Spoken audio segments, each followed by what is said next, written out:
How awesome is that? I'm excited already. And I'm only on the title screen. There's just something about this whole style that I just love so much. The neon. I just think it's gorgeous. It doesn't look like, you know, gritty, neo-futuristic noir kind of gritty, horrible, urban neon. And it doesn't look like too overly 80s kind of dated neon. I think it looks really cool and modern and awesome, and I would like all of my stuff to be in like neon style now. I do need to face myself. Hello everyone, I haven't said hello yet, I'm too excited. This is off the back of the hype of earlier on discovering what Windows Game Bar can do for me and how that's going to revolutionise my life. It's all coming at Millhouse for me today. All coming at Millhouse. Hello Mookie, hello Cowhome, hello Duncan Land, hello Sammy Dogbot, you were here already. Right, so shall we begin? I'm almost too nervous now. Picking up chickens. I picked up a chicken! I'll be able to pick up a chicken and you'll be able to see it if I record it again. Anyway, to the matter at hand. Let's begin. Let's begin.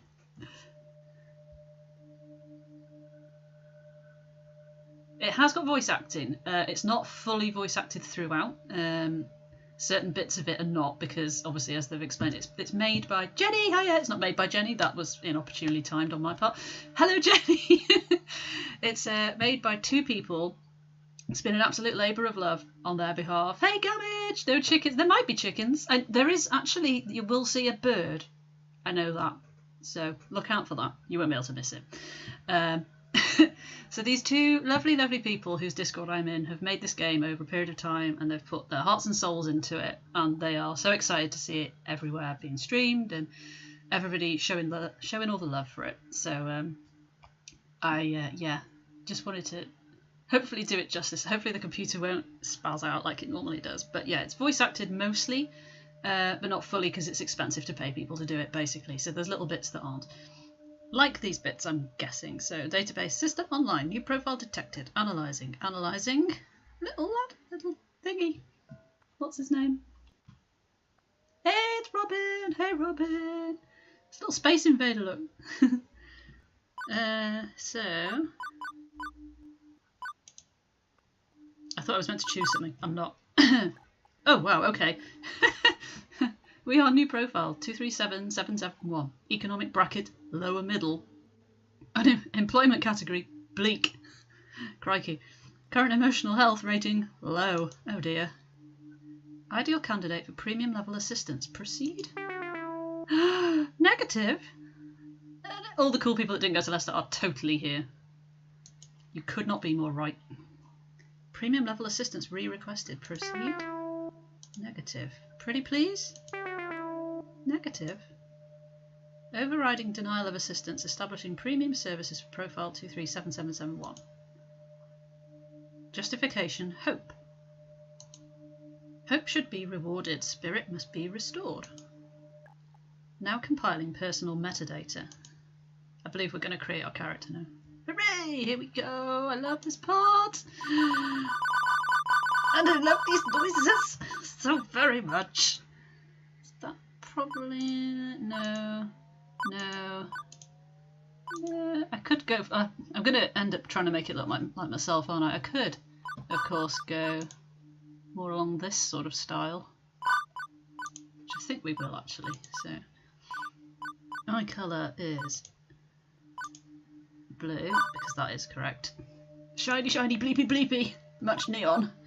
Pronoun is she, which is correct. Short, medium, or long? That's too short. That's too long. And we go with... That's closest to my hair in real life. It's not quite that messy, but the length is correct. So, skin tone, probably somewhere around there. I'm kind of paler than that, probably, but I'll go for a healthier looking colour. How long for the character creation? It shouldn't take too long. Obviously we're going for yellow. Although I would like a different coloured t-shirt underneath. I see, it follows... Ooh, so it gives you a t-shirt that's similar to your hoodie. Guess we'll have to go with that then, won't we? Because I don't want a green t-shirt, but I do want a yellow hoodie, so... Do we get to choose our name? Do I... Oh. What surname should I give her? I've seen this game before, yeah. I can't remember if I spent ages customising it in the demo at the EGX or not. Probably did, knowing me. Loves Games, obviously. Will it fit? Oh, it will! Awesome. Just lowercase? Yeah, Loves Games. I've used that actually in something. I can't think what it was now. Is this correct? Yes. Yes, that is correct. Let us begin. Premium level assistance has been activated. Ba, ba, ba, ba. For the sake of her hopes and dreams. Wow. Thank you, random computer program thing. This is, I should point out, a work of fiction. There are lots of trademarks in it. There's lots of real-life game references in it. Obviously, as you just saw. So. Winners don't use drugs, everyone. Winners don't use drugs. That is true. This is the company that made the game. These are their names. How much do you love this? Here we go. Thank you, Cam. Oh, I should point out as well, for anyone that doesn't know, because I haven't, they've somehow missed me saying, it came out last week, so it's brand new.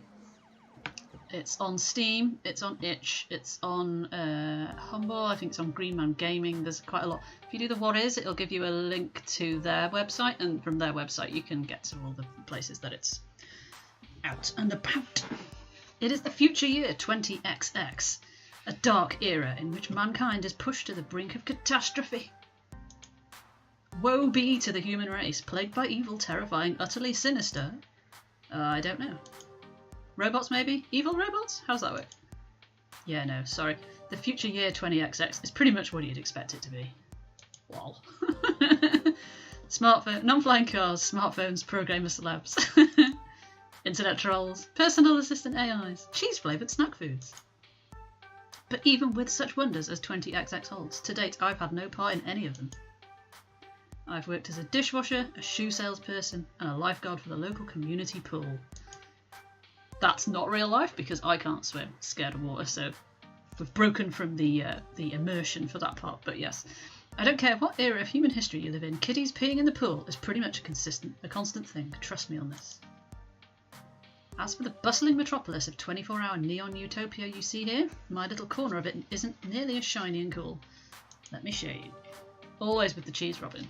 Robin? Mookie, you're both purple on my screen. I fell for that then. Fell for it. Behold my quaint little apartment. Can't complain really, it's paradise in a relative sense. I only pay half the rent. Neighbourhood stabbings have been down this year. Also, my roomie picks up any stray socks or shirts I leave lying around. XX is 20, so essentially it could be 2020. As things go, I'm living it large compared to most in my family tree. Or at least I was before today. There's penguin. There's a penguin up here. You got fired from another job? Who's happening? Seriously? Seriously? That's 3 jobs since we left the Obviously she can't suburbs. say my name because they'd have had to program every single possible name into it, so we'll forgive her that. Loving her tights / socks. The horrified young woman there would be my roommate and childhood friend, Juniper. Hey Sorrel! How you doing? Calm down here. Simmer down, Jupiter. Give me a chance. I've just got a new job. Let me tell you about it. Juniper's the one who spearheaded this effort to co-rent an apartment. She's also the one who encourages me whenever I lose a job. Like, you know, today. I don't get why you aren't more upset about this.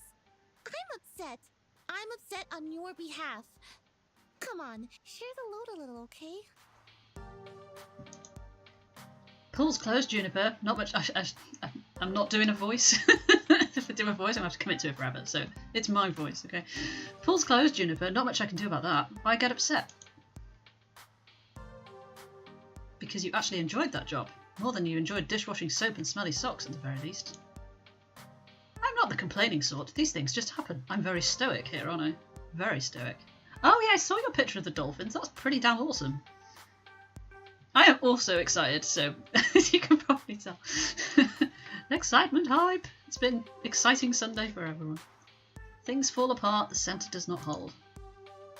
That's a bit morbidly poetic, isn't it? No, I mean the community centre literally fell apart and the pool won't hold water anymore. I wonder if it's the community centre from Stardew. Whatever, I'll just get another job. Any job will do, as long as we make the rent, right? Wrong. I saw how mopey and tired you were coming home every night from those other crappy jobs. At least when you got back from the pool each day, I sometimes caught you smiling. What's the point of us moving away from home if not to get away from all of that? I can see I'm going to have to wait a second to see if she starts talking. I mean, we both left that town so we could try to find happiness, right? I just want us to be happy. Both of us. Oh, bless her. I thought you hated your job. Come on. No deflecting, this is all about you. My mind's made up. We're going to find you a job that's just as good, if not better than the lifeguarding job. Let's start from the top. What's your dream?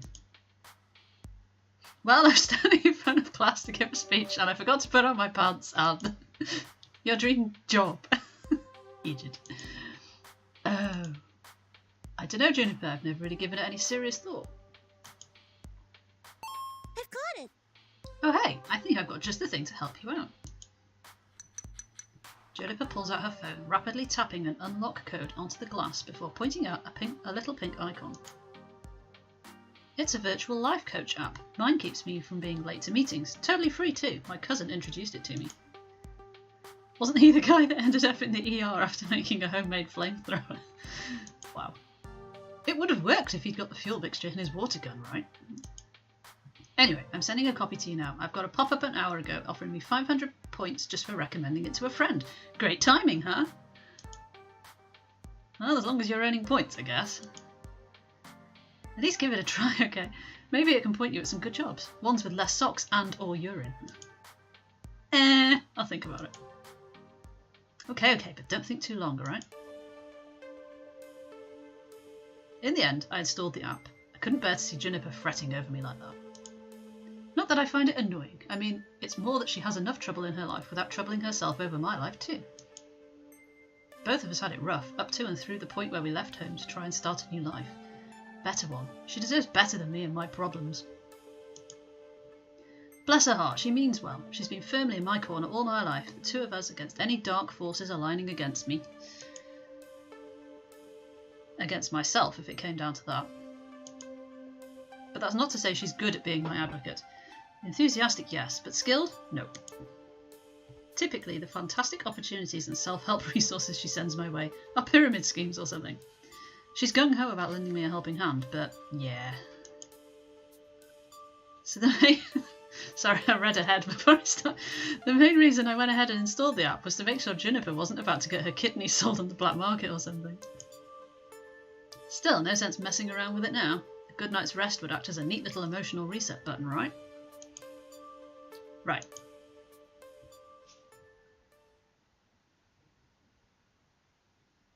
No dreams, no nightmares, just 8 hours of sweet, sweet black. Black! Etc. The usual black joke. By the time morning light leaked in through the cracks in the blinds, I didn't care anymore about being unemployed again. Juniper had already left to catch a bus to her office. She typically leaves before dawn, but she'd left a note for me pinned to the tiny fridge we shared.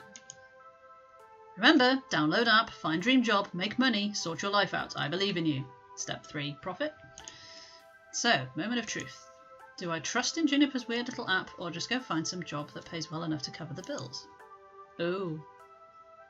See, in the demo, we didn't have any of this. The demo started at the point where I start working at the arcade, so this is all new to me as well. I kind of want to see the weird little app, so let's have a look-see. Figuring at the very least the miracle app could possibly help me find a job, I load it up, tap the icon, and... Hello! Okay. A woman has popped out of my phone. Huh? Valid response. Okay, see, that's what I mean. Anyone else would freak out about a cute girl climbing out of their phone. Me, I went, huh. Also, it's one of those new kinda 3D screens, so, you know, not actual magical realism here. Very normal in the distant future year 20XX. Thank you for downloading Iris, your personal life coach. If only downloading an app did solve all your problems, that would be good, wouldn't it? This is the ad-supported free version, sponsored by Pizza Yums. Pizza Yums, everybody. Did you know that when you have pizza on a bagel, you can have pizza anytime? Suddenly some of the jokes in their Discord server make sense now. They talk about pizza a lot. Wow. Would you like to subscribe to Pizza Facts? Yes. Thank Absolutely. you for subscribing to Pizza Facts. I'm here to help you get your dream job, your dream house, and your dream partner. Wow, she's amazing. I'm here to make all your dreams come true. Thank you, Iris. Pretty tall order for an app to do, or are you some sort of djinn?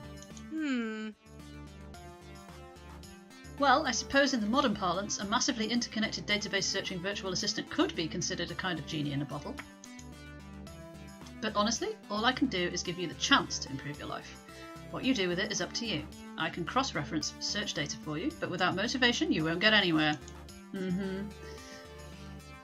I glanced up from my phone at the heaps of laundry and half-finished books and other items strewn around my apartment. Luke had pizza earlier. Was it from Pizza Yums? Motivation is something I have a ton of, honest. Hooray! That's super. I'm really looking forward to working with you. Before we begin, do you have any questions? Sure, why should I use this app at all? I mean, my phone already had a voice-activated assistant AI. I can just say, hey phone, search the web for job listings, and it'd work just as well. Ah, but I have an advanced emotional language interpreter. I'm smarter than the average program with more heart. I can help you sort your life out by analysing your personality, finding you a perfect path in life. All thanks to my glorious, wondrous, patent-pending, super-duper identity identifier system. Between you and me, they really wanted an acronym that matched my name, but they couldn't figure out what to do with the letter R. Would you like to know more? Sure, give me the sales pitch. I will never skip a tutorial. Ever. Who am I, Steve McNeil? Every time you think about saying something, I can tag it with an identity. That way you can be the sort of person you want to be. This system allows me to better understand who you are and what you need from life. I do this by analysing your tone, inflection and word choice. I can spot 5 different identity identifiers, that's going to get hard to say, in your responses to people. Quirky, steady, kindly, gutsy, and basically. Sounds to me like your program has also wanted a bunch of things ending in Y. That's correct. My branding game is on point. Oh.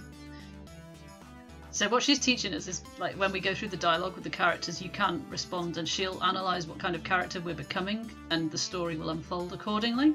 It's kind of, I think it's cleverer than a standard choices branching off down a tree kind of thing. It feels more involved. Quirky responses use jokes, snark and sarcasm to make light of a situation. Just the thing for picking up someone's spirits, but a badly timed joke may not win over the room. Oh, that was a noise. Steady responses are sincere, honest and logical. When you stop and think before speaking, you're on steady ground, but that might not take someone's feelings into account. Kindly responses are compassionate and empathetic, and gentle in nature. They're careful with the feelings of others, but they're sometimes a bit wishy-washy as a result. I think I can see where I might be going. Gutsy responses go with your gut. When you're brash, bold, risk-taking and instinctive, you're gutsy. But it also means being blunt, confrontational and aggressive, so be careful, we're never choosing that. Lastly, you can always take a basically option. It's a balanced and neutral response, safely moving the conversation along while learning more and digging deeper. Over time, I'll build up a personality profile for you based on the identity identifiers detected in your speech. Maybe you'll be predominantly quirky, genuinely steady, a mix of both. Who knows, it's up to you! So what you're saying is I should always try to crack jokes or be super gutsy. Oh, and... double and there. Oh, and never speak basically. I mean, being basic's bad, right? It sounds bad. Nope. That was a good sound effect. Nope. Heck no, they're all useful in the right context. There are no bad choices. Consider what you could say and go with what feels right in the moment. Don't limit yourself.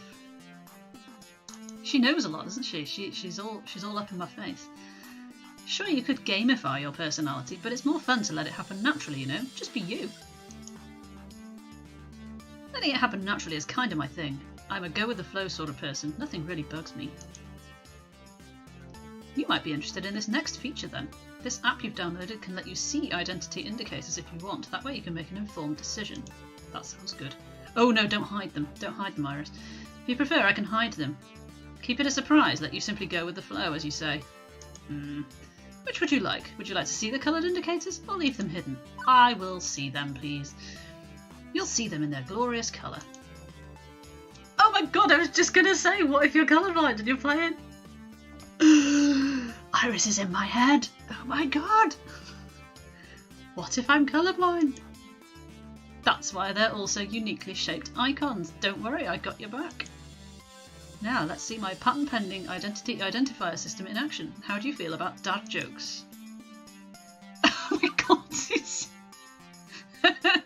this sounds very Discord, doesn't it? Option number 1. It's very well thought through, isn't it? They've put so much effort into it. So that's the basic one. What's a dad joke? That's the steady one. I don't tell non-jokes, sorry. And that's the quirky one. Hi jokes, I'm dad. I'm gonna go with that one just purely for the Discord lols. Hi jokes, I'm dad. Seriously? Seriously? +1 for quirky. Hey, I never said I was good at dad jokes, just that I could go for them. So Discord right now. I'm back. Hi back! Etc. Anyway, as we go along, I'll analyse and tally your identity identifiers. In this fact, let me show you now. Good work. Good work. Such a strong personality. I only have one thing. But bless you for encouraging me, Iris. You only asked me a single question. Off to a great start, I'd say.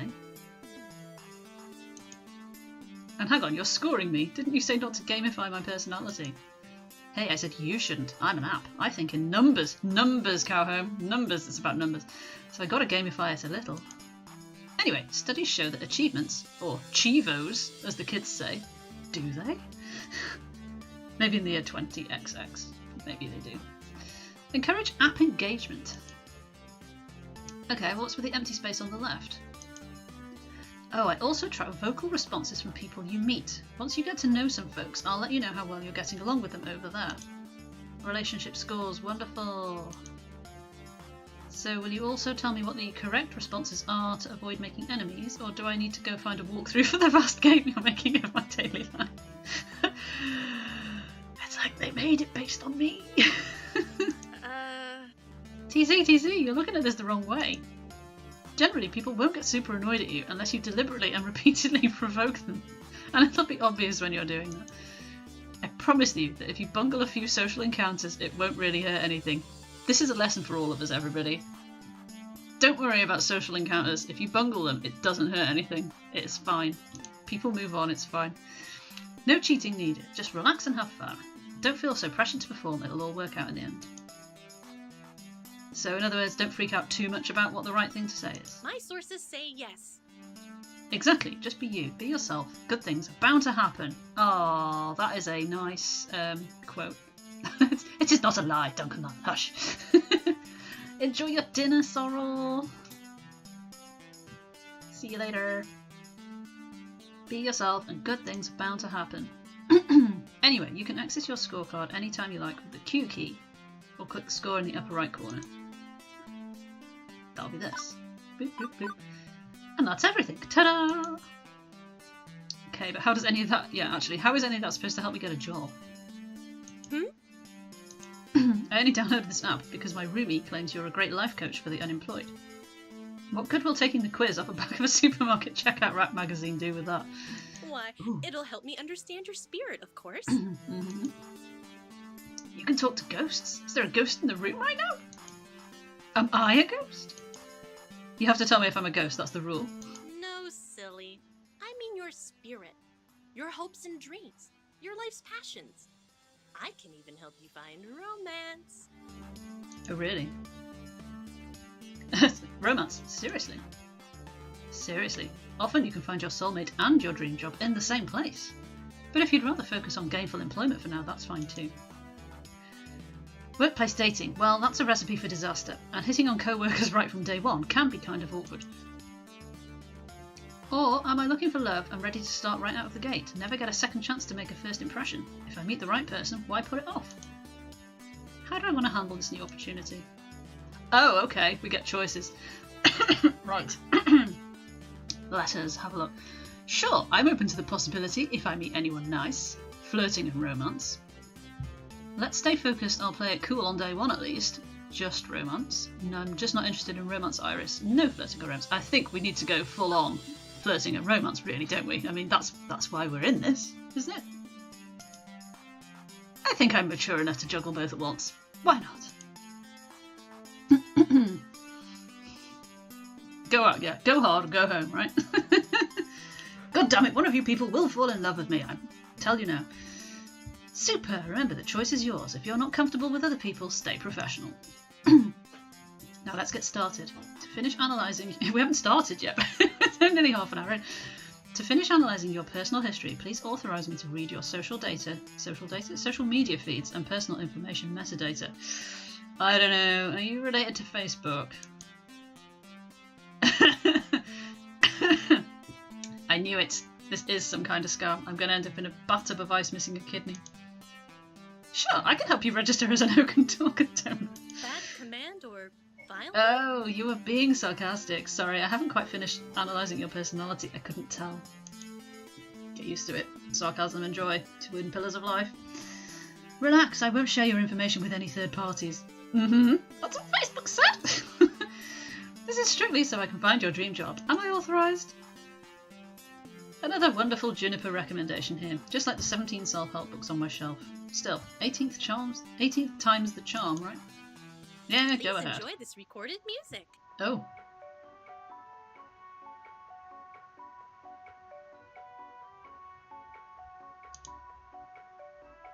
Oh, 27 minutes and the first ellipsis. Apologies if you can hear my dog. I think there's a dog on the TV in the other room. That's from the other side of a door, believe it or not. So, do I just stand here, or...? Thank you. Thank you. Thank you for waiting. I've identified your dream job and arranged an interview. 30 minutes from now. Bloody hell. The future is amazing. Yeah, that's the pupper in the corner of the screen there. Looks sweet and innocent, doesn't he? He's not. She is efficient.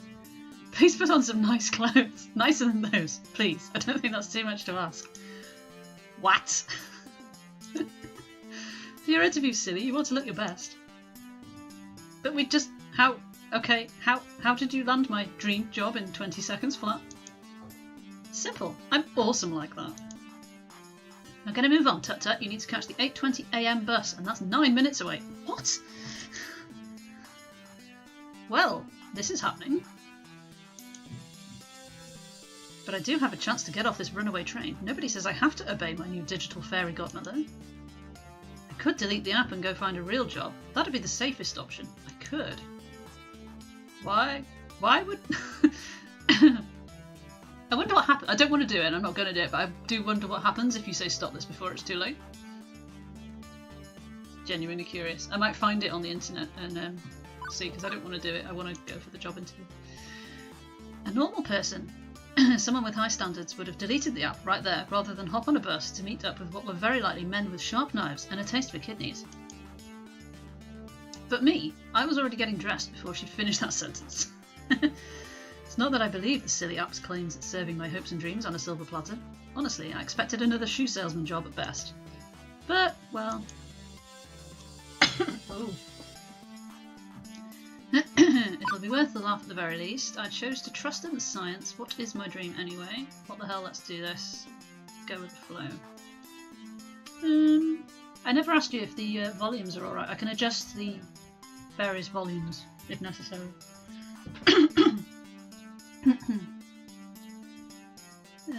Right.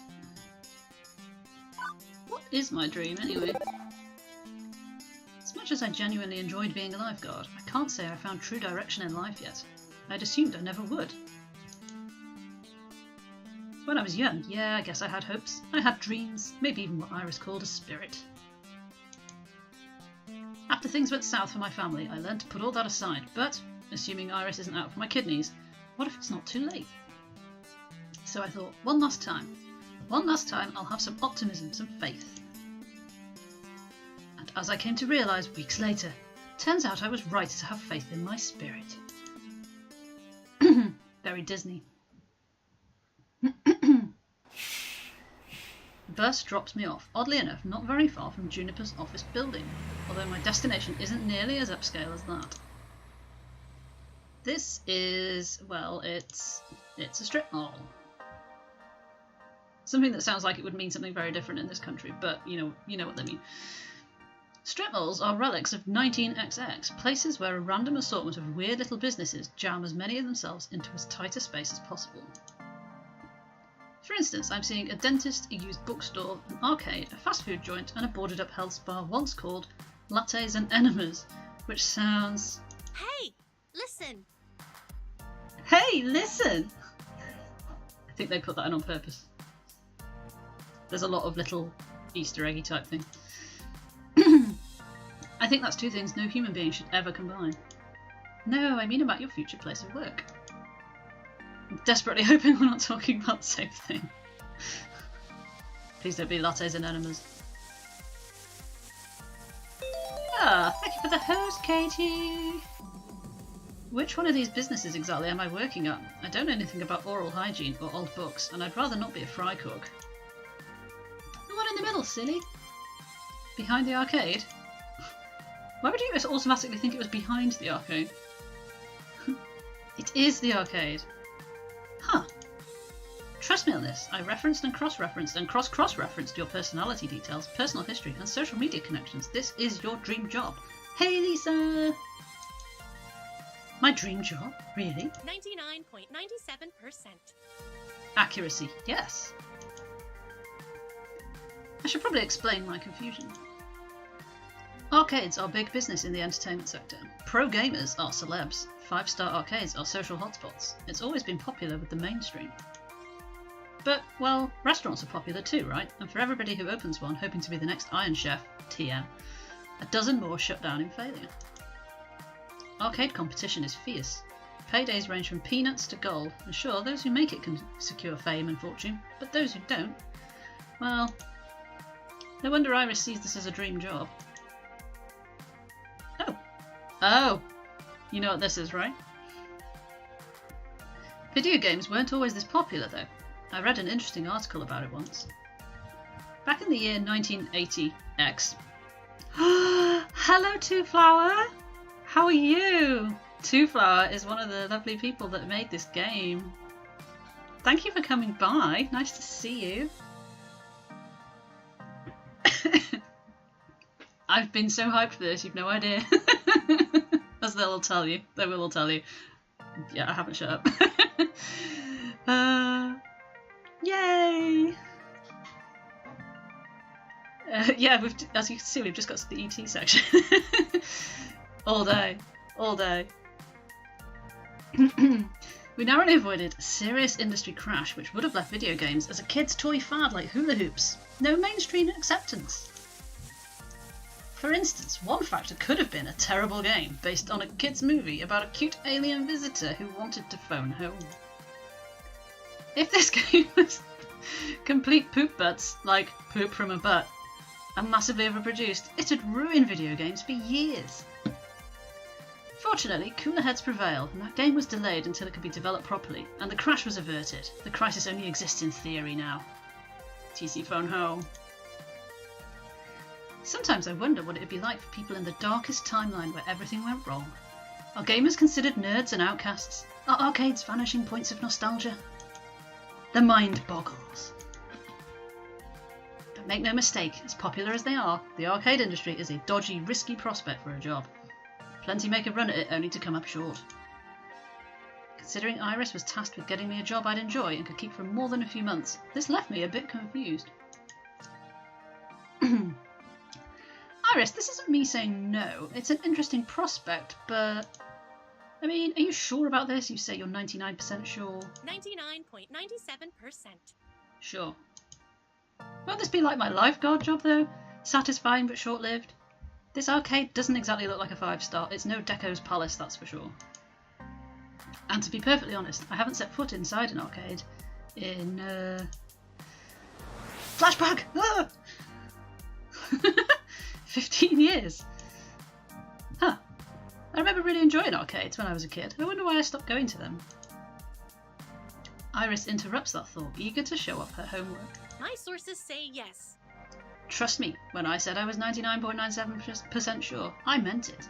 That's not some arbitrary number. I'm designed to be a bit silly and whimsical, but my math is deadly serious.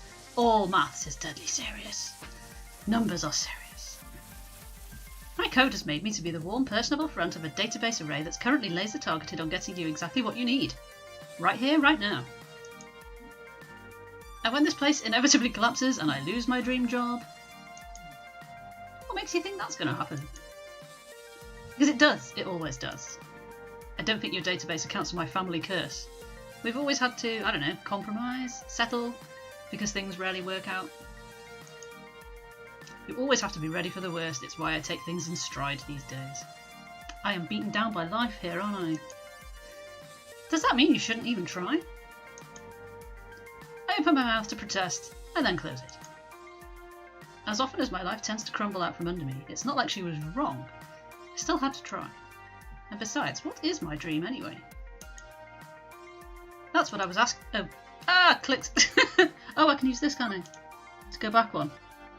Hey, it's a good job I read your notes, isn't it? I read the notes that you gave us, the streamers. That's what I was asking myself when I left the house this morning. I don't know what I want from life. I've been coasting aimlessly for years. Excellent feature, loving that a lot. When things started running downhill for my family, I had to grow up fast, put aside silliness like wanting to be an astronaut and take what I could get.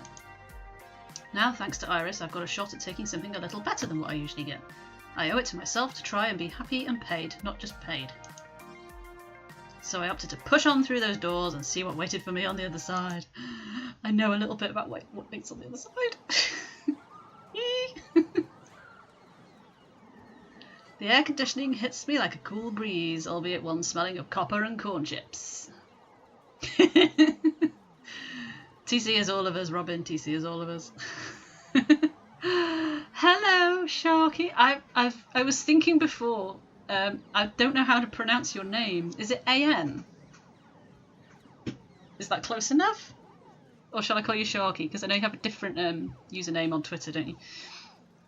You're so welcome. I have been so hyped. I was telling the guys, I've been so hyped about this. Enna. Oh, okay. Right, now I know.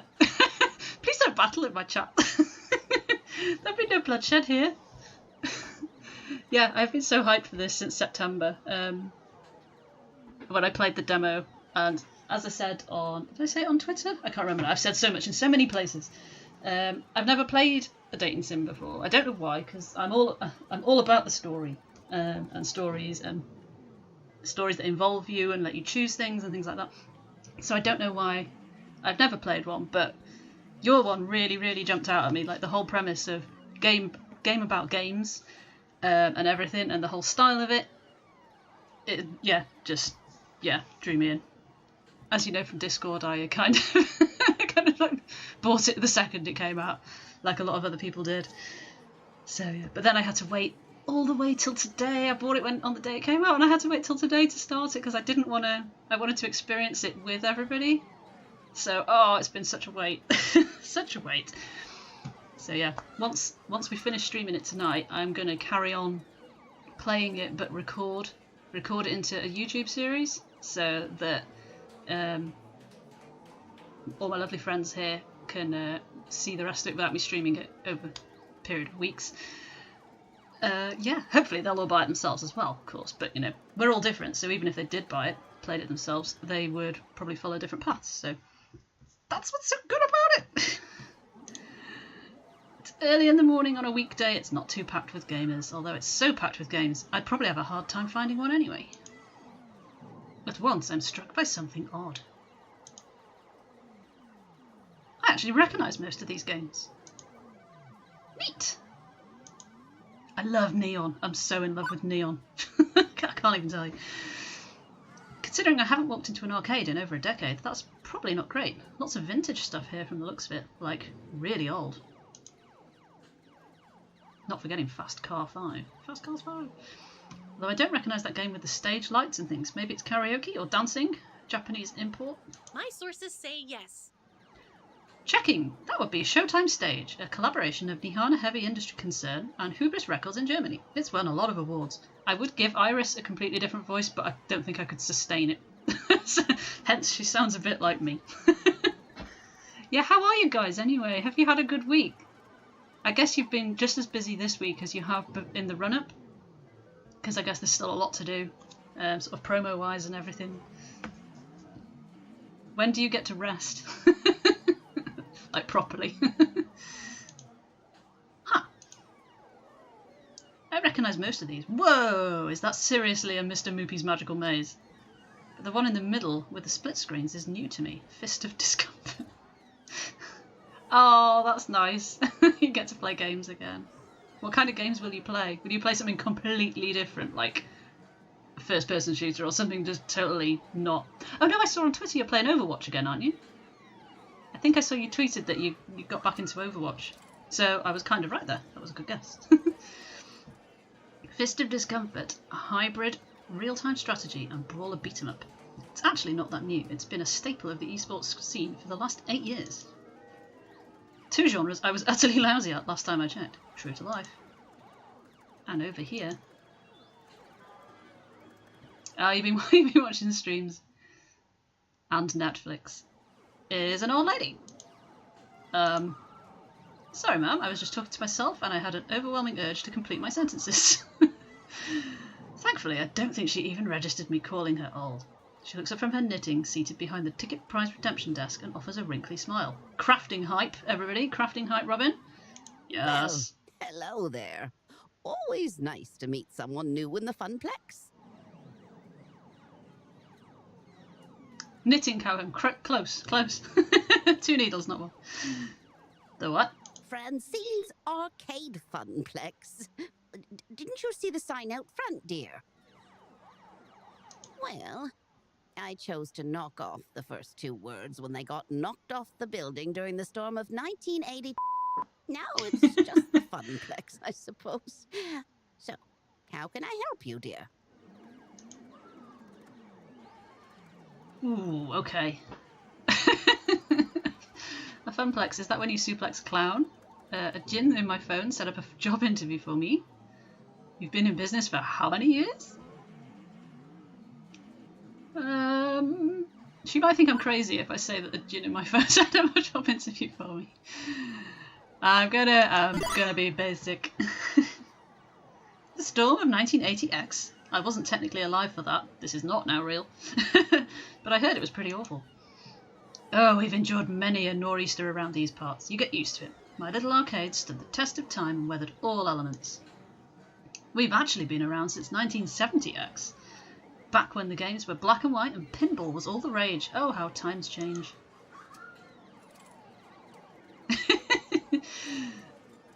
Well, maybe if I play through it again, Mook, then I will. That's the beauty. You can go through and do different ones each time. That long, but I thought the arcade business was high risk. Not when you hire good people with love in their hearts.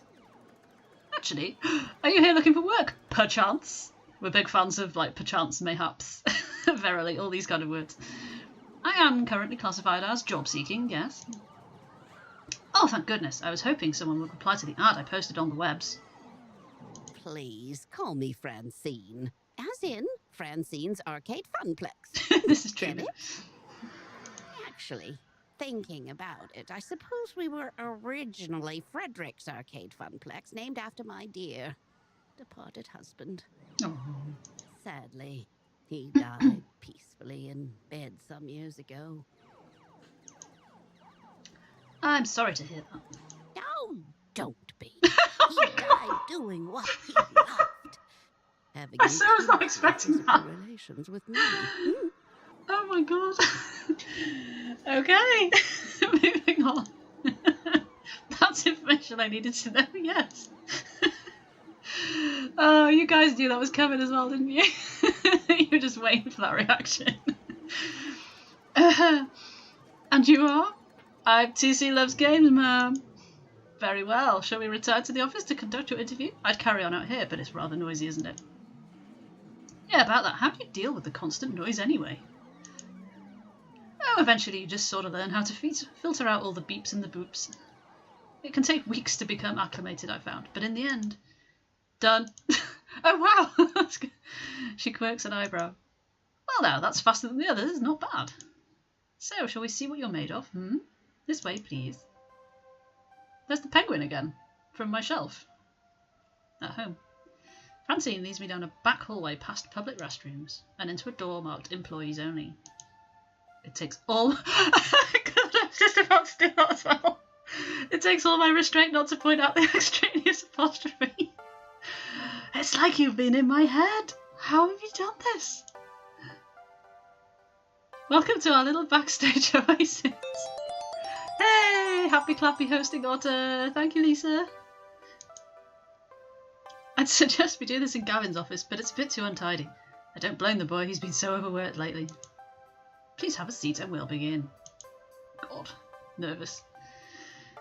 As quirky as this place in its owner may be, at least I'm confident that I can nail the interview portion of the proceedings. Oh, I'm glad you are virtual TC, because real life TC is not. I've interviewed for a dozen jobs and held down 3. I know all the standard questions. What are your greatest strengths? What do you see as your weaknesses? Once I even had to describe how to assemble a Lego set to prove my communication skills. I would love that in an interview. Considering I ended up washing dishes, I'm not sure why, but the point is, I'm confident, prepared, ready. If you were a God. dinosaur, what dinosaur would you be? What? If you were a dinosaur, Yeah, I heard you. I'm just trying to what process the dinosaur question. would you be? Right, okay, maybe this wouldn't be a typical job interview after all. No problem, go with the flow, let's do this. Let's do this. Oh, okay. Oh, this is an Ibsy's Ark stream throwback, isn't it? T-Rex, Pterodactyl, Brontosaurus.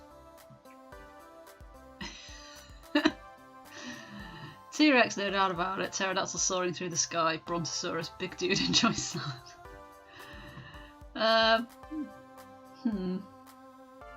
Well, I wouldn't be a T-Rex, I don't think, despite being a TC. But yeah, the pterodactyl is a cool answer. So I've always wanted to be a bird, so... Wait, no, all dinosaurs are basically birds. Let me rephrase. I've always wanted to be a flying bird, so pterodactyl, swooping around, catching updrafts, staying way away from meat eaters. Really, how exciting. What's your favourite snack? Ooh. Snack. If this was a favourite food question, I'd have this down easy. Snack. Oh, so I was about to start again from the beginning. It's tacos. Always tacos. But snacks. When you have pizza on a bagel. Ah, pizza bagels. Say pizza bagels. When pizza's on a bagel, you can have... Hush you. Come on now, dear. I don't have all day. After giving it a good thought, well, how could I forget my favourite snack? Tacos are also my favourite snack. A tasty apple with almond butter, or whatever munchies lurk in the depths of the vending machine. I do like apples, and I like peanut butter. I've never had almond butter.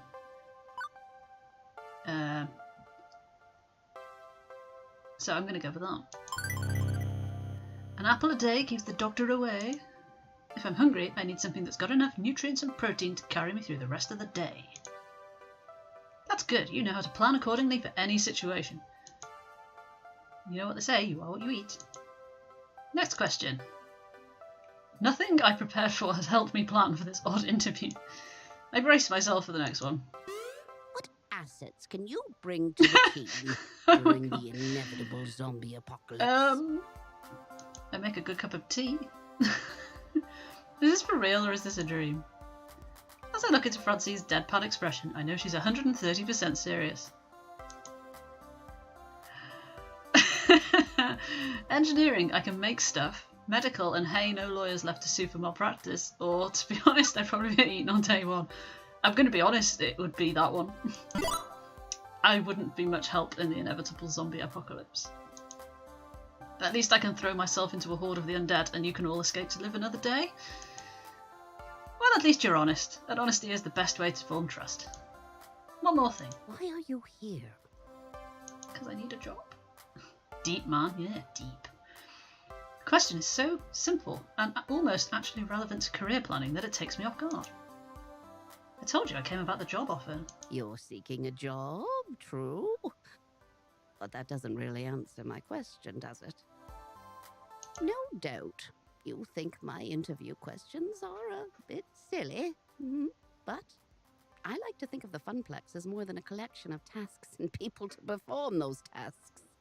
Most folks my age opening arcades at that time saw it as just another way to make a quick buck. But well, I saw it as something else. Something more than a way to make a large pile of quarters. Ooh, frowny face. And I expect you'll find the others working here see it as something more too. Everyone has a dream they're chasing, dearie. And for my friends, it lies within the Funplex. Now, if all you want is a paycheck, I can provide that. But the last fellow in your position, that's all he wanted. And he didn't last long. I think you'll find I'm also here for flirting and romance, but... So I ask you again. Oh, okay. If that's an option, I will tell you that now. To be honest, I didn't have a better answer than a vague hope that maybe this time I wouldn't lose everything. But that's just enough motivation to face each day. No more than that. It wouldn't be enough to answer her question. I needed to actually think this through. Whew. It's a Funplex. A plex of fun, and I like fun. To be honest, I don't know, not yet. I'm looking for hope. I haven't had much lately. If I don't dare to take risks, I'll be stuck or confused silence. Well, I feel that we're probably going to end with a pretty high score on the green section. These are all my natural responses. Understand that I'm not whining or looking for pity, but my life has been a complete mess for over a decade. In and out of jobs, taking what I can get, settling, compromising. I gave up on hoping for something better a long time ago. But, well, the people in my life who are close to me keep encouraging me to try and chase my dreams. That's why I'm here. I'm looking for the answer to your question. But I won't be daydreaming all the time, I promise. In my last job, I was a lifeguard. That takes a lot of focus. I'll be just as attentive in helping your Funplex. That perks her attention. Oh my, a rather serious occupation that. And an unusual step from such troubled waters to a land of make-believe. You enjoyed this role as a lifeguard, I take it? Yes, ma'am. My roommate says she often noticed me smiling after coming home from work. Which makes Francine smile in turn.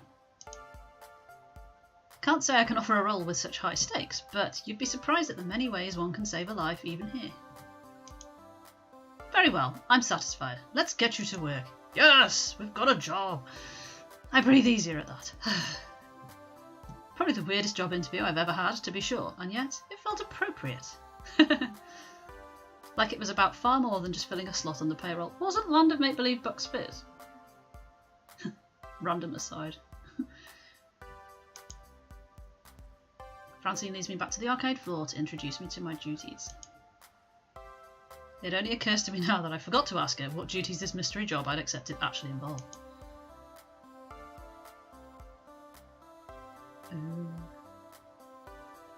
Francine gestures to the seat she was occupying previously, a stool behind the prize desk. Oh, how marvellous. Welcome to your new position, TC. Shortest interview ever, I know, right? Sometimes you just know. You just click. Sitting here, you mean? Sitting here and helping players redeem tickets for valuable prizes. I glance at the wide array of pencil toppers, rubber spiders and tiny plastic toy cars on display. Well, for prizes at any rate. It's such a relief. I'd really been stretching myself thin lately trying to fill in since the position was vacated. If you don't mind me asking, ma'am, why did the last guy who sat here end up quitting? Something about being so bored out of his mind that he felt like jamming one of those 500 ticket plush dolls down someone's throat. Wow. Oh, such a shame. Poor dear, he just wasn't cut out for this line of work. Grandson or no, I have no patience for such nonsense. I'm sorry, the last person to work this desk was your grandson. Anyway, Gavin should be by soon. He'll handle paperwork and all that administrative nonsense. But TC loves admin. Genuinely.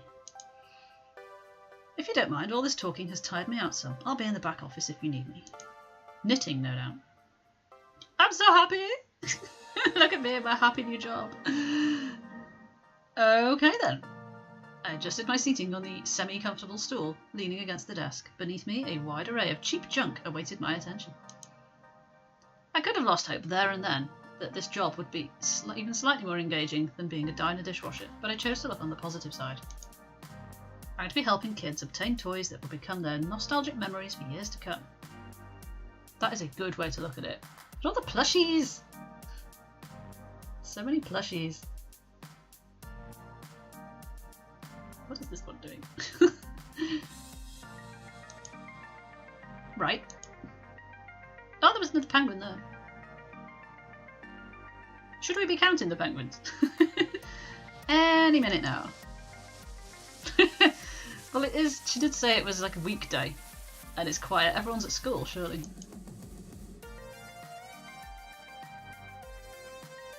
Oh, disappointed face. I crave the sweet embrace of death. Ah, there's a quote out of ever saw one.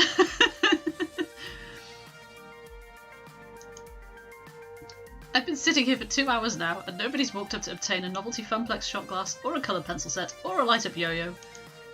Lunchtime's approaching, and so far the only people walking in and out of the arcade are a few stray adults, who have no interest in cheap friendship bracelets. Surely this is a good thing. This means it's an easy job. Thankfully, my first customer of the day arrives. He doesn't look like a customer. Before I start wondering if one of those 500 ticket plushies could really fit down someone's throat. Thank you, Kyle. I feel like we need to explain now that it's a quote from the game, not from me. It makes it sound like I don't like it, doesn't it? Hello, Tash. How you doing? We just got a job in an arcade. Or maybe not. Nope, just walking right on by me, his head buried in reading some sort of spreadsheet off his tablet. Surely this is Gavin. Was he here to play? Doesn't seem like the typical businessman on a break, or the unwashed and unemployed game aficionado. In fact... He's a snappy dresser, seems a cool dude. Wow, he seems pretty stuck up. Damn, he's hot. That's my kind of guy. I'm gonna go with snappy dresser because I think he might be my new boss. Most guys I know are content to toss on a t-shirt and jeans, not this guy. Even in an arcade, he's as sharp like a linoleum knife. He had a Space Invader on his waistcoat, so I'm guessing that's his uniform.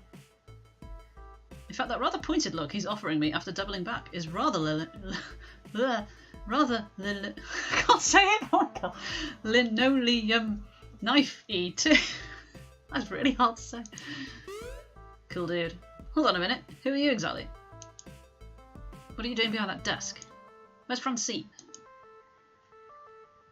I am Francine. I had some work done. I don't think that's very polite.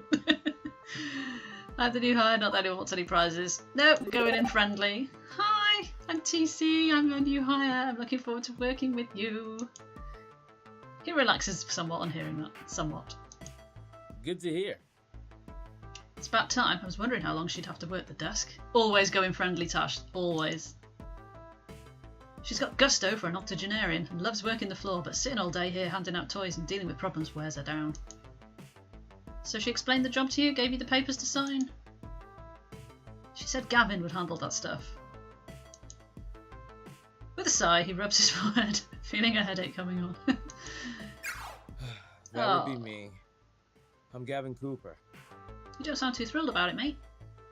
It's good, isn't it? I'm the business manager here at the Funplex.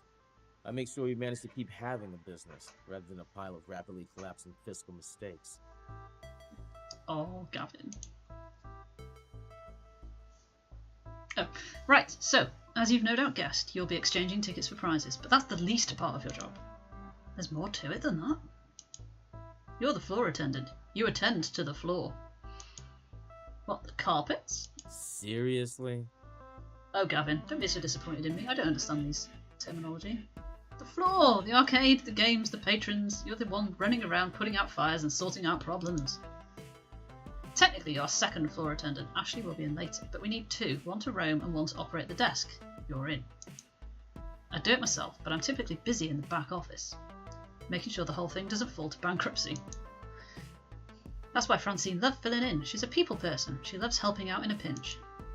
I am not a people person, as you've likely gathered. Fair enough. I respect your honesty, Gavin. That's not to say you're alone out here. I'm in your corner at least. If things go south, tap me for advice on what to do. You got a phone? Of course. There's a person living in my phone, don't you know? A lot of respect for Gavin in the chat. Gavin quickly passes me his business card. He apparently had a stack of them at the ready in his pocket. Go figure. His phone number is listed at the bottom. You ever worked a high-pressure customer service job before? Shoe sales?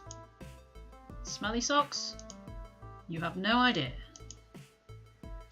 Right, well, you know how to keep your head when a customer doesn't, I hope. But if anything goes sideways, you text me. If I'm not around, you text Ashley or Naomi, in that order. Who and who? You'll meet them soon enough. I think not. Above all, do not bug Francine. Okay, this feels like a pointer to future decision making. She's practically retired. Let her enjoy that retirement in peace. Comprendo?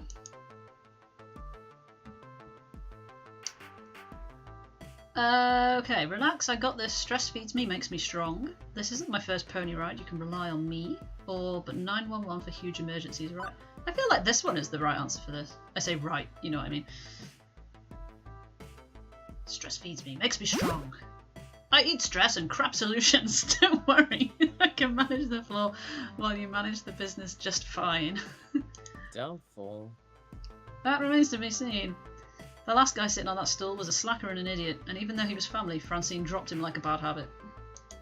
If you stay clear and honest with me, do your work, do it well, we'll get along swimmingly. Swimmingly, yeah.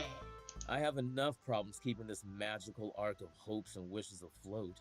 Please, don't add to my problems. Okay. Magical arc of what now? Gavin sighs again, a stress release gesture.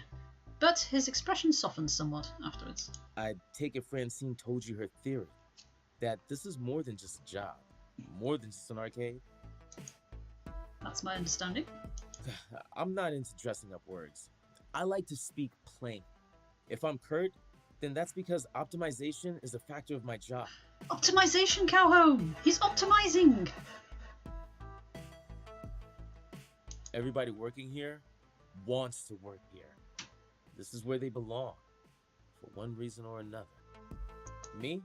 I love chaos. I love wrangling chaos specifically. I guess we'll find out.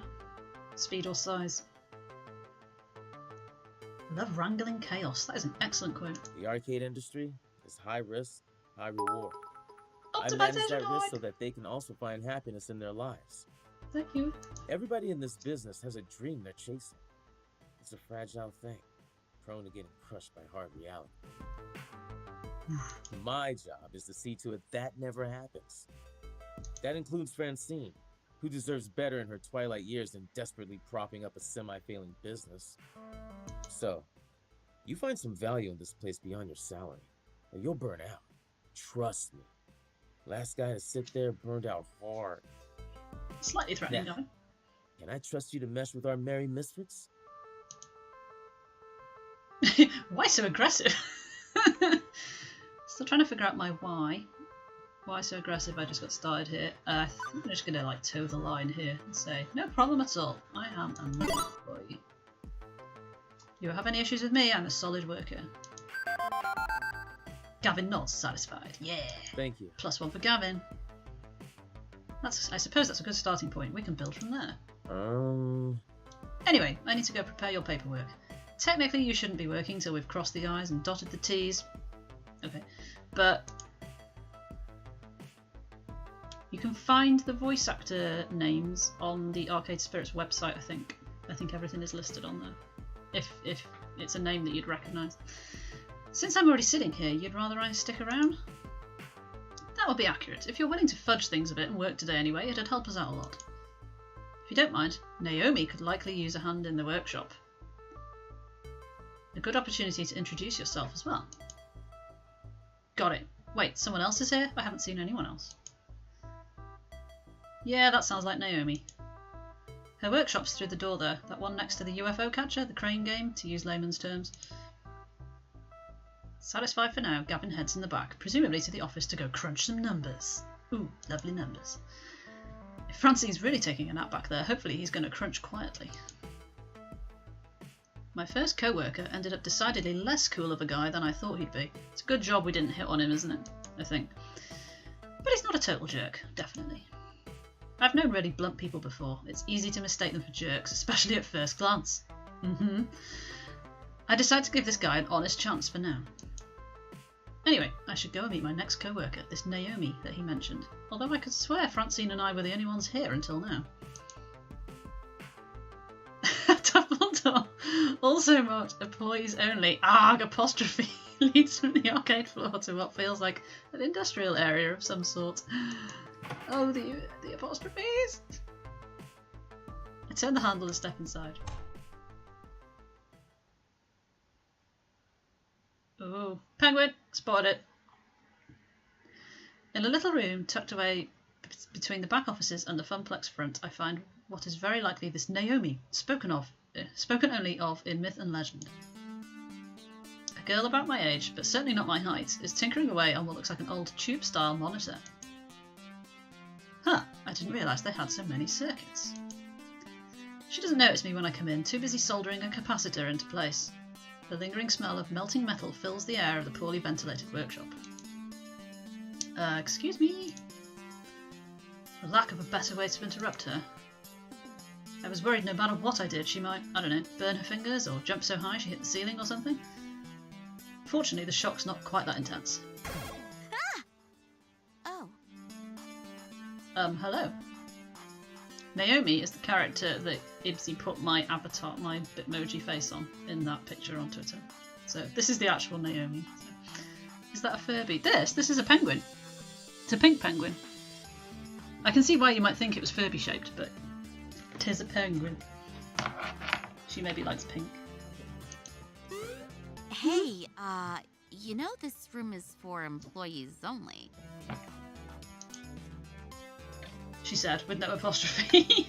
Are you lost? Do you need something? Puzzled face. I'm TC Lovesgames. I'm the new floor attendant starting today. Oh! Hi. I didn't realize Francine already found someone. You would wear that t-shirt? Yeah. It's cool, isn't it? I guess I forgot to check my text. Oh, whoops. She spares a glance at her phone on the nearby workbench where a huge stack of green notification messages lie in wait. Don't. One thought comes to mind on actually seeing her. No wonder I didn't notice her till now. She was totally focused on the task at hand. I always assumed retro arcade nerds were fat middle-aged guys. Oh my god, she is so cute. I just want to hug her, but that would be super inappropriate.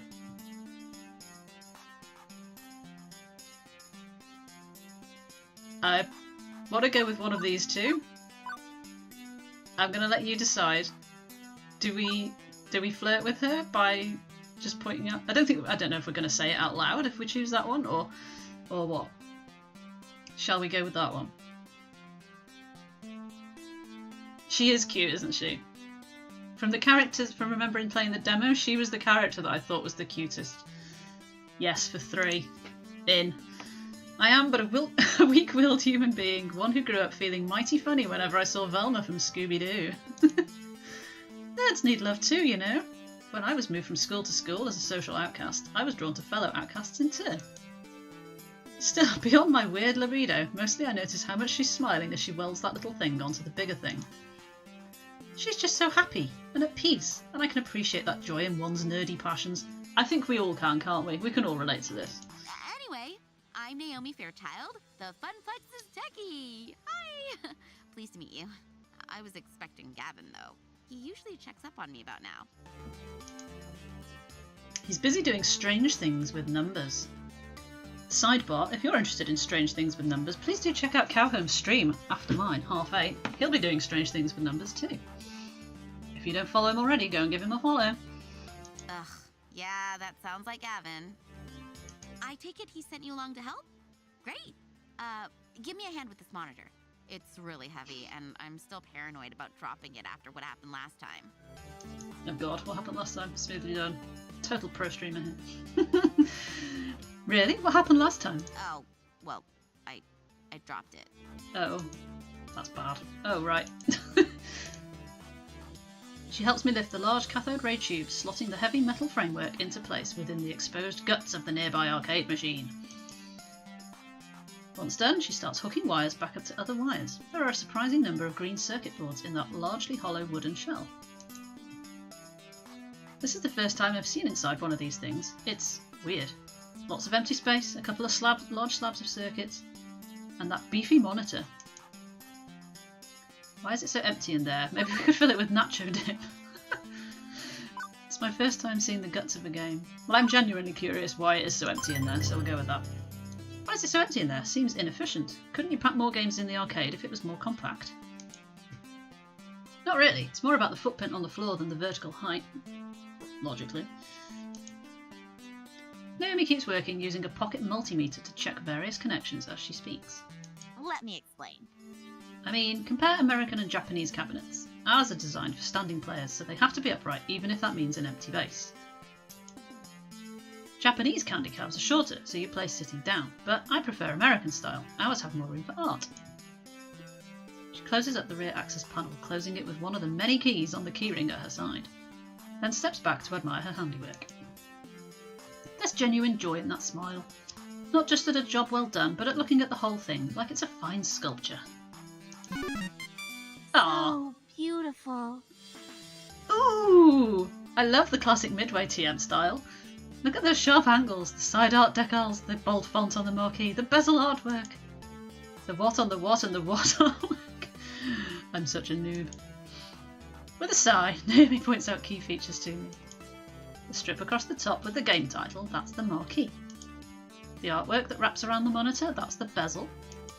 I mean, you see it too, right? How beautiful and cohesive it all is, working in harmony to give this game its own unique feel, its own experience. As for me, well... Oh, would you even? Who would say that to her? A bunch of weird looking boxes in a row looks ugly. Nobody would say that to her, that would be horrible. I agree, it's beautiful in its own way, obviously. The way she stares lovingly at this, well, honestly, this box of wood and circuits and vacuum tubes and stuff, I think I understand. It was made to be one whole thing, the art, the style, and of course the game itself, all of it part of the same experience. Everything about this game is the game. If you run it on an emulator, on a game console instead, it's made lesser. Yeah, I guess I can see it, it's beautiful in its own way. Points with Naomi. Oh, good. Naomi lights up with joy like a pinball machine all twinkly and shiny. Oh! Woohoo! Throws in a whoa! Finally, so few people really understand the beauty of a classic arcade game. Having someone I can talk to about this stuff is going to be great. Especially with that jerk Gavin running the numbers. Gavin? What's wrong with Gavin? I don't know. Okay, well, don't get me wrong. I can get along with him, generally, but his whole attitude, just oof. Ugh. Exactly. All he really cares about is money. He keeps the arcade running, yeah, but I just know if he had his way, he'd gut the whole place. Oh, look at her face. She is not impressed, is she? Not impressed. Oh, if anyone's going to ruin the Funplex, it's him. Mark my words. It's inevitable. That doesn't sound right.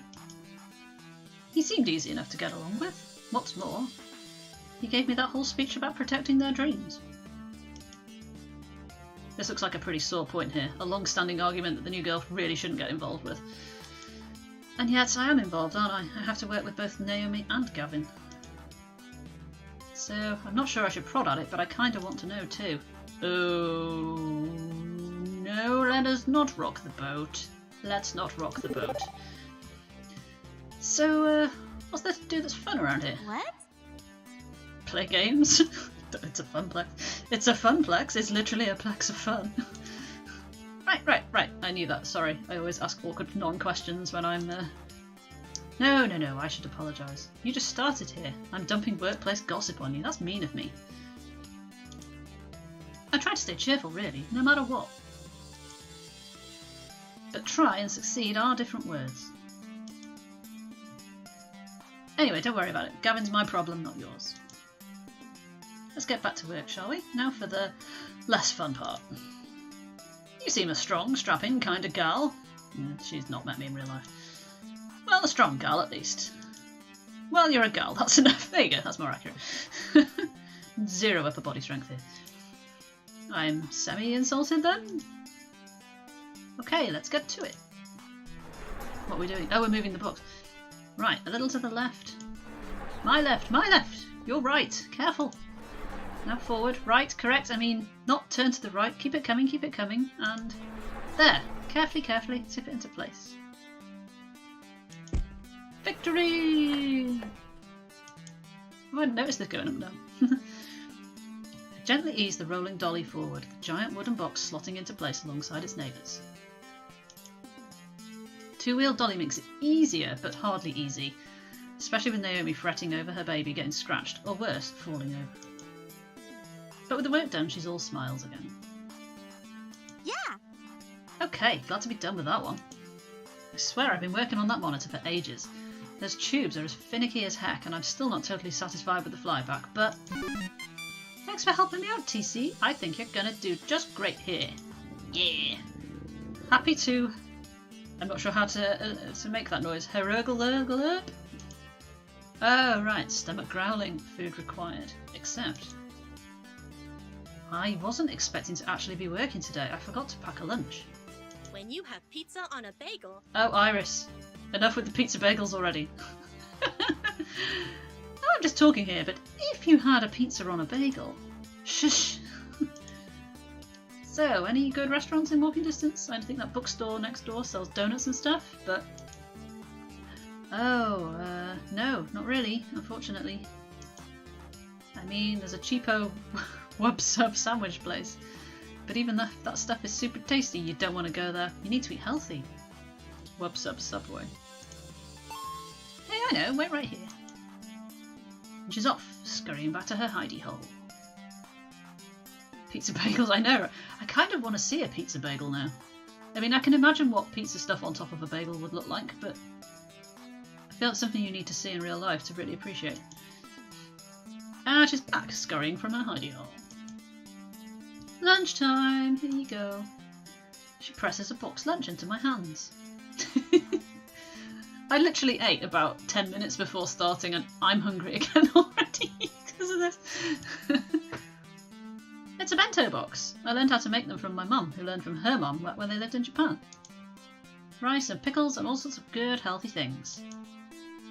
Bento hype! Wait, you're giving me your lunch? Sure, why not? And yet when I first walked in as a stranger, she looked super uncomfortable with me. That escalated quickly. Well, what'll you have for lunch then? Oh, I can just get some nachos from the vending machine or go hit the whole story next door. I've got a book delivery to pick up anyway. She likes books. But you said eating healthy was important. See ya. Okay, see you after lunch. Bye. Oh. I can't help but think she was just looking for an excuse to go and get some junk food instead. Naughty. Naomi definitely reminds me of some of the friends I made back in school. A little weird, a little obsessive about things, but charmingly so. We seem to think alike in a lot of ways. I think we'll get along just fine. I don't know. Oh, but am I silly to hold out hope for, I don't know, more? First down the job, TC. Get your head on straight. Come on. At least in Stardew I did wait pretty much a whole year before I actually got to the romance with anyone, didn't I? This is day one and we're like, yeah. She did give me her lunch. Me, a total stranger. Gotta be something there, right? So, a bento box. I've only seen these in anime. It's cute and hopefully has plenty of calories too. Armed with a box of health food, I've retired to the employee lounge to get my munch on. Yeah, she just wants the donuts from next door, doesn't she? The room where I had my bizarre job interview will suffice for food times. It's not much, a few folding chairs and a kitchenette, but it'll do. Utterly famished by this point, I have a seat and unpack my loaned lunch. I have a horrible feeling that we're going to open it and not like what it is and have to decide whether to eat it or not, to avoid offending her. Oh God, or maybe a giant pink bird will appear. Gamage, if you're still there, you know you wanted a chicken. We've got a flamingo. Oh my God, that's the best choice ever. So we can go for incoherent screaming, coherent screaming, or just awaiting death at the hands of a giant pink flamingo in a t-shirt with a pair of human eyes looking out from the front. Coherent or incoherent? We'll endeavour to remain coherent. I opened my mouth as wide as I could and let the fear fall from my lips, my mind devoid of any emotion but horror. The horrific vision says, whoa, it's fine, everything is gonna be fine. I'm a real human being, I promise, it's just a costume. Hey, so I'm sorry if I traumatized you. Really? Oh, yeah. Can we start over, maybe? I nod my head slowly, although that could just be muscle spasms from being in shock. I'm Ashley. Do you often walk around dressed as a full-on flamingo, Ashley? And I'm TC. I'm also Pinky, the Funplex Flamingo. It's my secret, yet not so secret identity. Lol. What, the Flumplex what now? This is almost too much to take in. Gavin was a bit of a lot. Naomi was off the scale cheerful. I've met some really intense people so far. Did you sneak into the employee section just to get my autograph? Me? No. Oh, I thought you would recognize Pinky from all the signs around the arcade. Pinky is the mascot of the Funplex after all. Oh, no, that's not what I meant at all. I mean, I work here. You work here? Since when? About 3 hours ago, I think. Today. This morning, to be specific. Oh, awesome! Welcome to the Funplex. Thank you! I mean, it would have been way cooler if you were just so enamoured with the chibi flamingo creature plastered on every wall that you had to know more. Let's see. You could have stealthily manoeuvred your way through all the games, sliding right on up to the employees-only door. But how did you get the door code? Ooh. Of course. Okay, of course. You would have collected the password on a piece of paper that fell from Gavin's pocket. You searched your heart and decided that 4-digit number had to be the intel you needed. Let's see. Next, you needed to lie in wait for the opportune moment to punch in that secret key code just to find me. It just keeps going and going. She's definitely passionate about this fictional scenario. Ashley's got quite the imagination, all right. Is that how I come across to people, as a creepy trespasser? Well, she is quite passionate about this fictional scenario, so we'll go with that. The way she takes an idea and runs with it, a lot of people might not find that weird, but I kinda dig it. She has a lot of imagination. I wonder if she's a writer or something. How would you have snuck out, I wonder? I could have helped, but for a price. Ashley finally realises she's been babbling to herself for a good couple of minutes. Oops. Sometimes I get swept up in a good story. I mean, I gotta find some way to make this job more interesting. Is it really that dull here? No, not really. I just crave a different kind of excitement than beeps and boops and screaming children and broken machines. You aren't really painting the best picture here. Ah, geez, I don't mean to be a downer. I just want to move up in the world. I've got things to accomplish, dreams to fulfill, cosplay to make. Cosplay? As we switch topics, it's like she's a completely different person. Ashley's eyes light up and she smiles. Yeah, you know, like dressing up as your favourite video game or TV character. I love it. It's so empowering to be able to make your own costume and wear it proudly. It's even better when people recognise what character you are. Empowering? Really? Granted, she certainly had the power to stop my heart for a few beats. Yes! Definitely! You want to try? Have you got a favourite game character? I can help you make your first cosplay if you want. In fact, I made this one. I think Ashley is pointing to the flamingo costume, but it's hard to tell with her hands as feathers. I was just thinking that crafting hype, further crafting hype.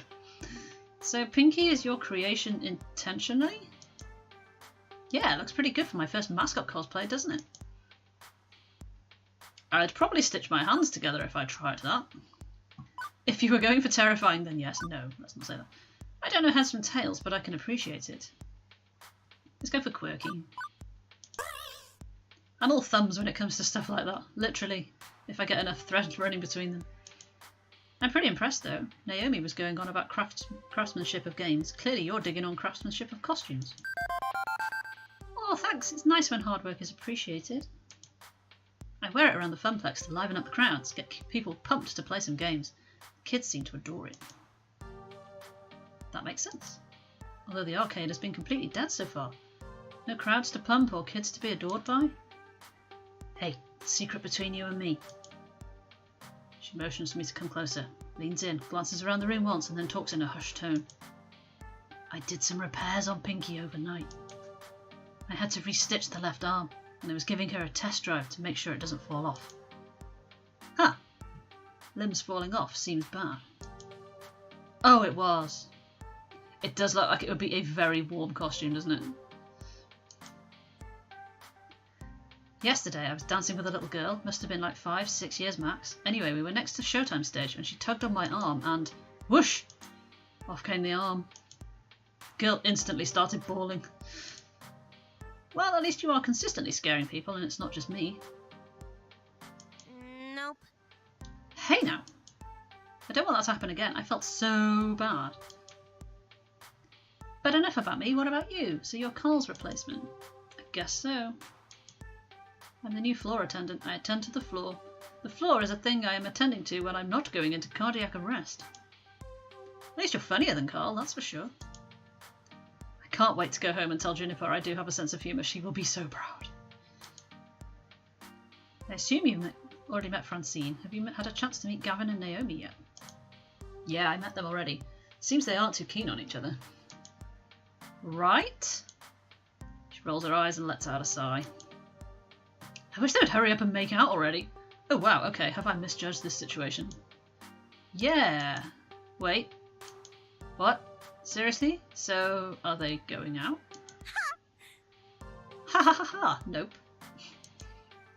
But they bicker like an old married couple. It's classic anime cliche. The ones who fight always end together. Mark my words, TC. Consider them marked. Beep beep. Beep beep, TC. What's that sound? Oh, I set an alarm for when my lunch break was over. Time to go back to the grindstone. I didn't even get a chance to eat. Ah, but my stomach was rumbling before we started. What? No! That's no good. TC needs her calories. You know it. You eat up, I'll go watch the floor. In fact, how about I take over the ticket desk for the next shift? You can do my job and wander the floor a bit. Fair enough, thanks. Ashley winks before her face disappears into the dark recesses of that inhuman mask. As I'm wolfing down rice in the shape of a little heart, brackets wow, it occurs to me I didn't actually ponder my first impressions of Ashley yet. Let's see. She's pretty amazing. I like her enthusiasm about her art. She's got a lot going on in that head of hers, I just don't understand it at all. She's a total cutie. I am all aboard the Pinky train, choo-choo. Okay, right. I'm gonna... Right, my natural response is the top one, so I'm gonna go with that one. This feels a bit too much at this stage. The way Ashley's whole expression changed when she talks about things she's passionate about just warms my heart. Her beaming energy just lights up the whole room. I wonder if one day I'll be that excited about something. Anyway, with lunch in my belly and break time complete, the second half of my workday began.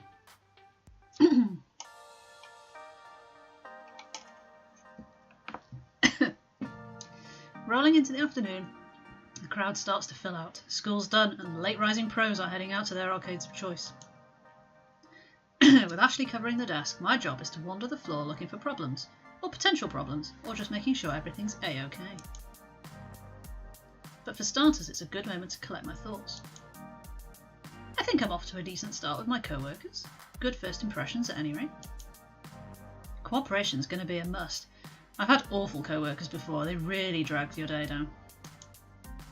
Hang on, no time for daydreaming. I think I spot. Let's see. 3 possible issues to look into. I should have time to get to all of them, but which do I tackle first? Okay. So, people in the chat, which one do you think? An irate customer near Mr. Moopy's Magic Maze, which is Pac-Man, basically.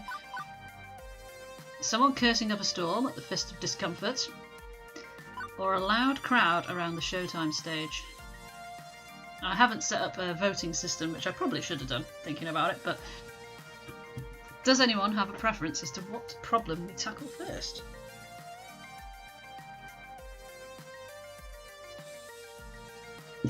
Mookie thinks 1. Cursing person, oh, I'll vote for 2. Irate customer and somebody cursing sounds like they are both irate, to be fair. Duncan landing with 2. Any more for any more?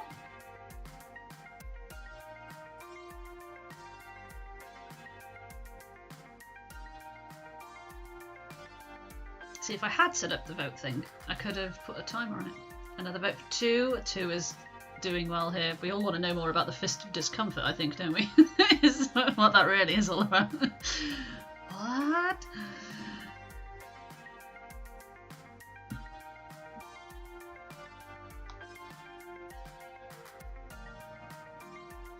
Dun, dun, dun, dun. Look at their time shooters. Castle Crunch. Sneck Runner. Pengy. Penguins. More penguins. Check. The basketball thingy. Can't see what this one is called. Okay, 3 votes for 2. We're going for 2. The someone cursing up a storm at the Fist of Discomfort. There is a lot of shouting coming from the centre of the arcade, where Fist of Discomfort is being played.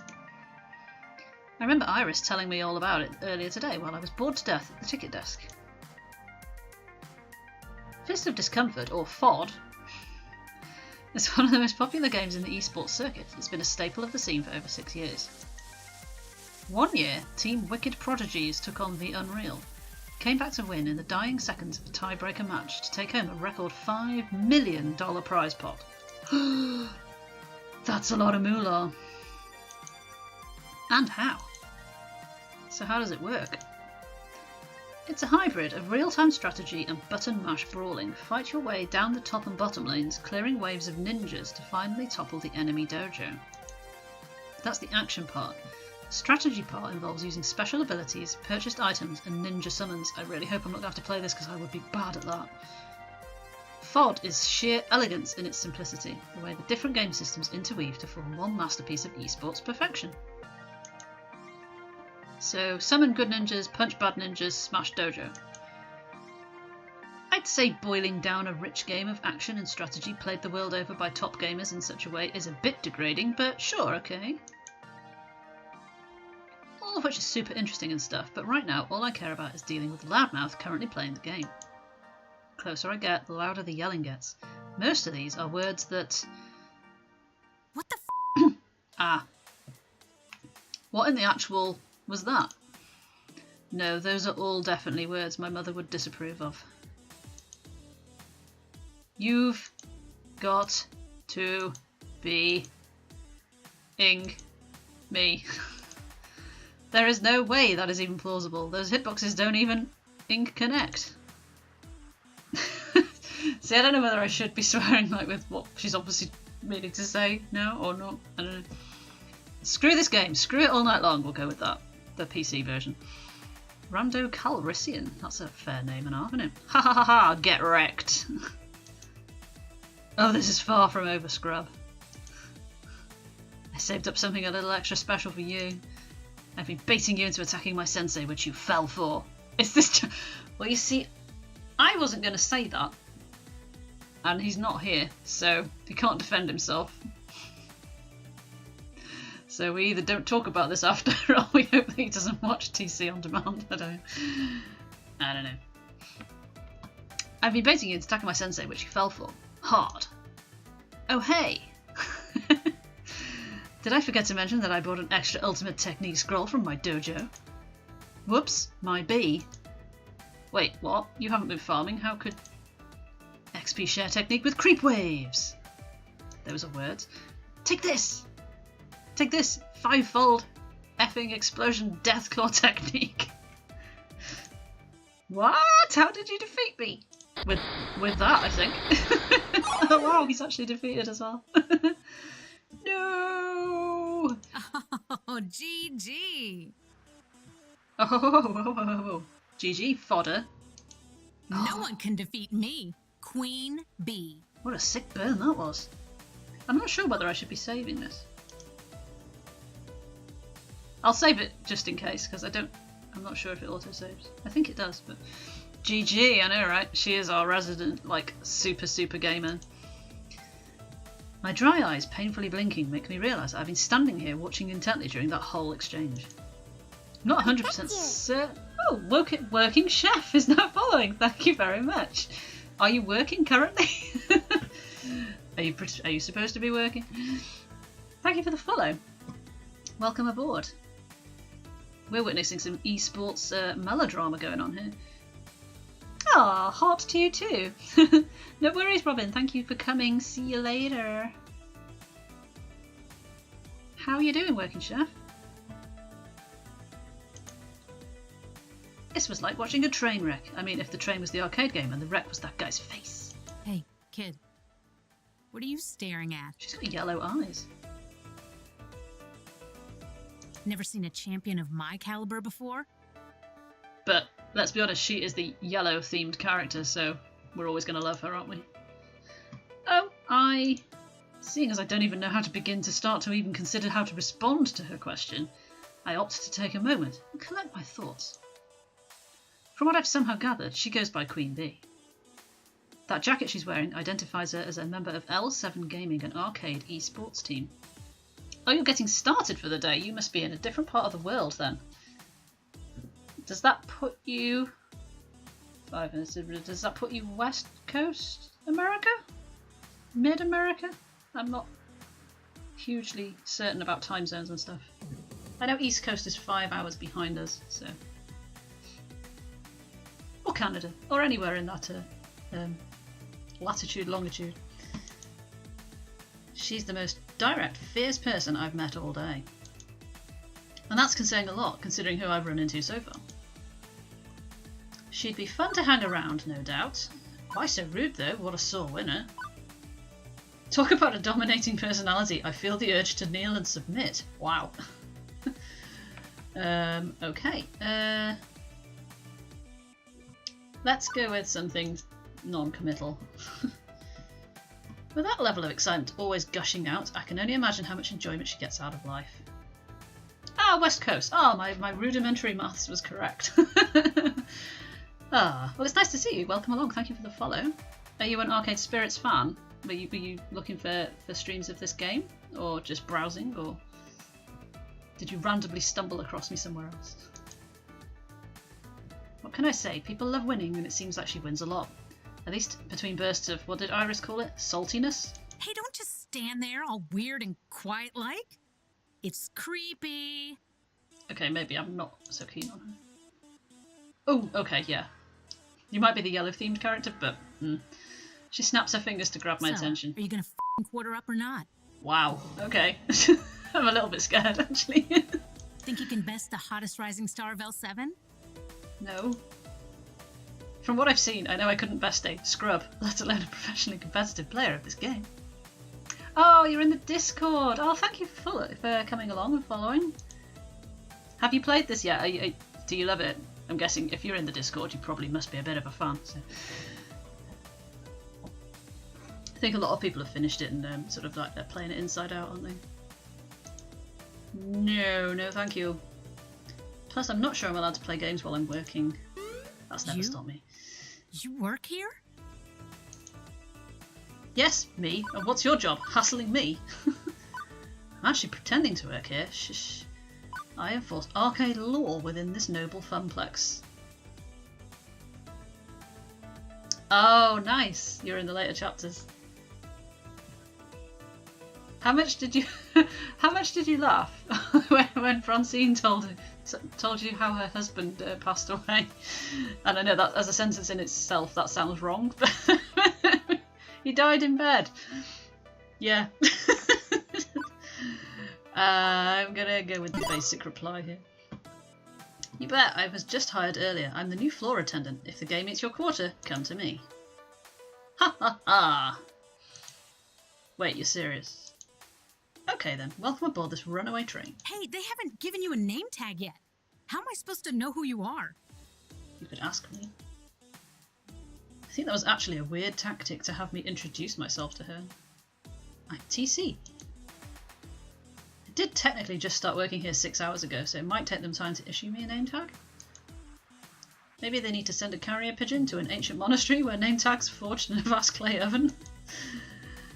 Nah, Gavin's just slacking big time. I'll talk to that silly boy for you. Make sure you get some proper respect. Please don't go making trouble on my behalf. Thanks.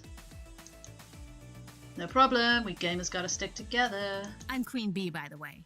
Aggro-style FOD lane pusher specialist for L7 Gaming. Those are all words that I understand.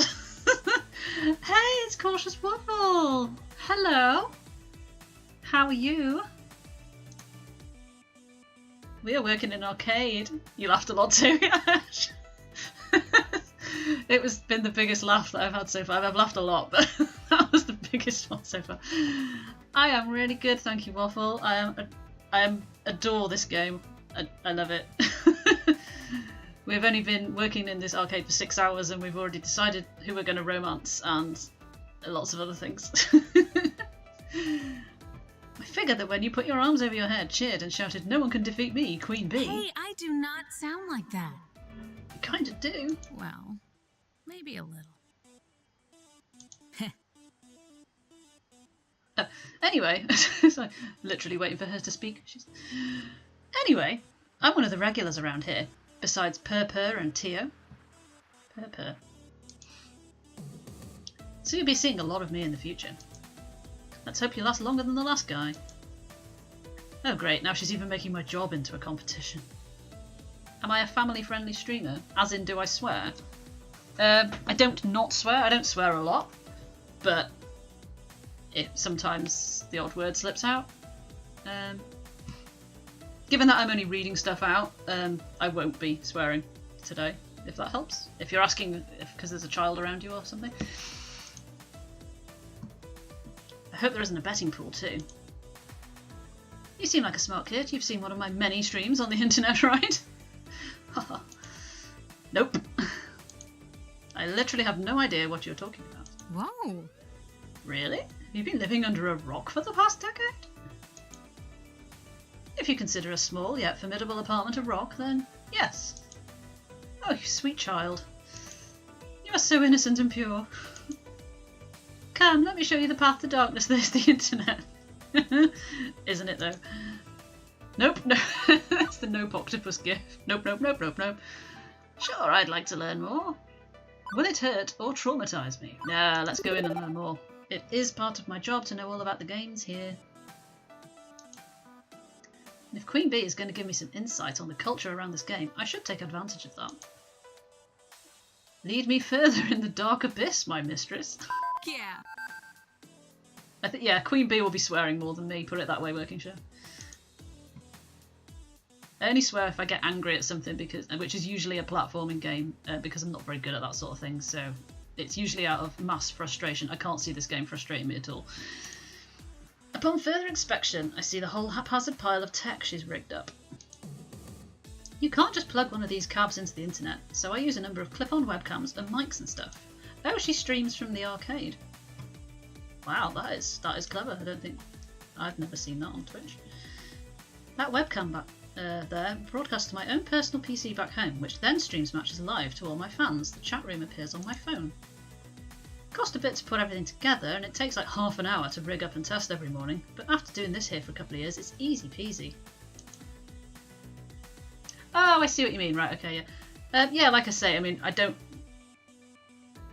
go out of my way to avoid it, but I don't naturally swear very much anyway, so like I say, it's usually, I think the worst, I played Super Meat Boy one time, that was bad.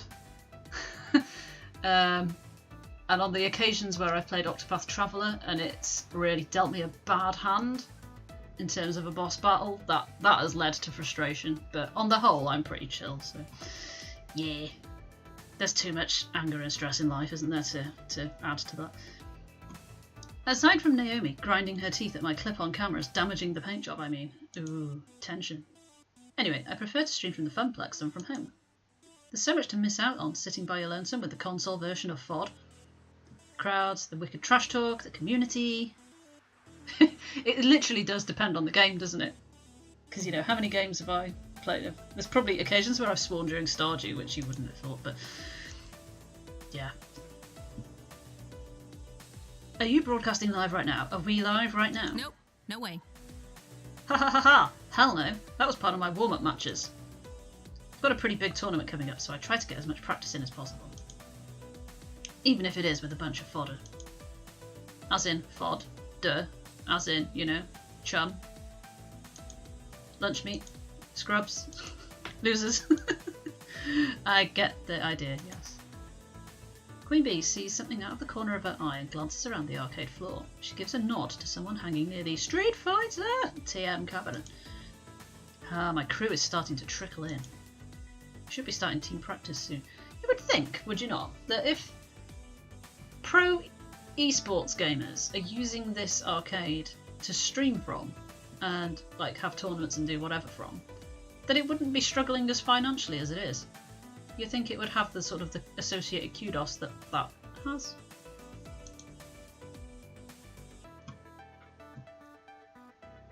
We should be starting team practice soon. Wait, what time is it? The tone, the time will be 2:25 PM Eastern. Beep beep. Beep beep. What Uh-oh. I gotta go live in 5 minutes. Listen, kid, it's been swell. We'll chat later, right? Sure, one thing. Can you keep the swearing down at least a little? We've got kids around here. I don't want you to get in trouble with Gavin. Him? Meh. Meh. But for you, I'll keep it to a PG-13 rating. Excuse me, there are some butts out there that I need to kick. Later. Yeah. Yeah, we do have a friend who I can actually give you a shout out for because I have a command for him.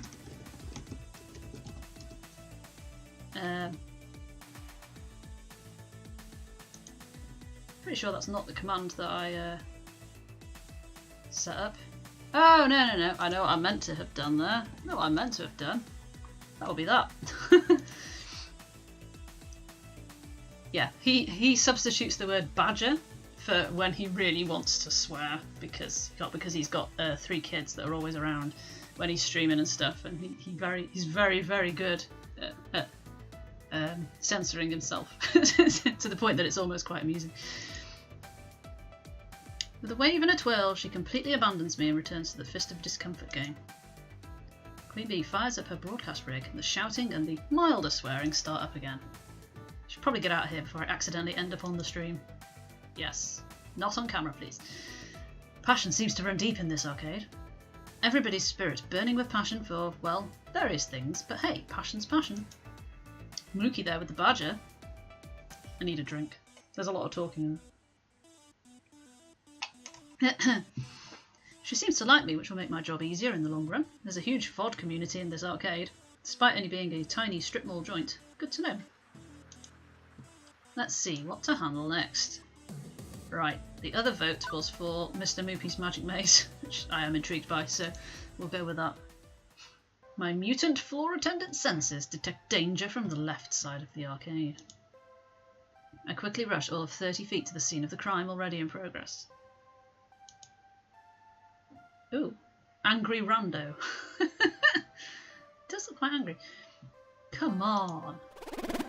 Hurry up and finish your game. You, do you work here? I saw you behind the desk earlier. Note to self, ask Gavin for a name tag or something. Yes, I'm TC, floor attendant. Stop attending to the carpets and attend to me. Okay, I don't like you. I want this guy to wrap up his damn game so I can play. Ashley's face is obscured behind her costume's mask, but I can feel her wince as the man curses up a blue streak. Sir, there are children present. Please keep the swearing to a minimum. You kick this fat piece of something off this game, and I'll sing Mary Had a Little Lamb all you want. Figuring I ought to hear the fat piece of something side of the story before rushing to a judgment, I tap the player on the shoulder. He doesn't even notice. So I tap again, twice.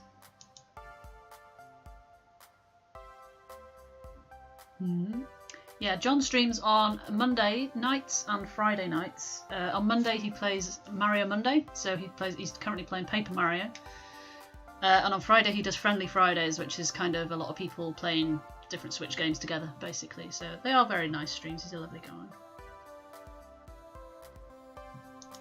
So there are other players waiting to give Mr. Moopy's Magic Maze a spin. Curiously, the player looks up at the game's marquee, thank you Naomi, which simply reads Moopy. You know the game's full name? Sure, I played it a lot when I was a kid. It's actually called Mr. Moopy's Magic Maze, right? Wizards and pellets and monsters and stuff. He's got the same t-shirt as this little character here. Yeah. A bit terse as he's laser focused on the game, and I can see why. He's currently sitting on 714,900 points. Holy crap, that's a heck of a high score. Or as this other guy would put it, holy this, that's of a high score. Excuse me. Right. Sir, can you please wrap up your game?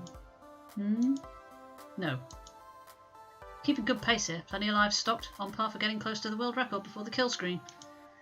Somehow the thick arcade jargon sounds classier when draped in his British accent. He's a British guy! Like I'm watching some documentary programme on the BBC.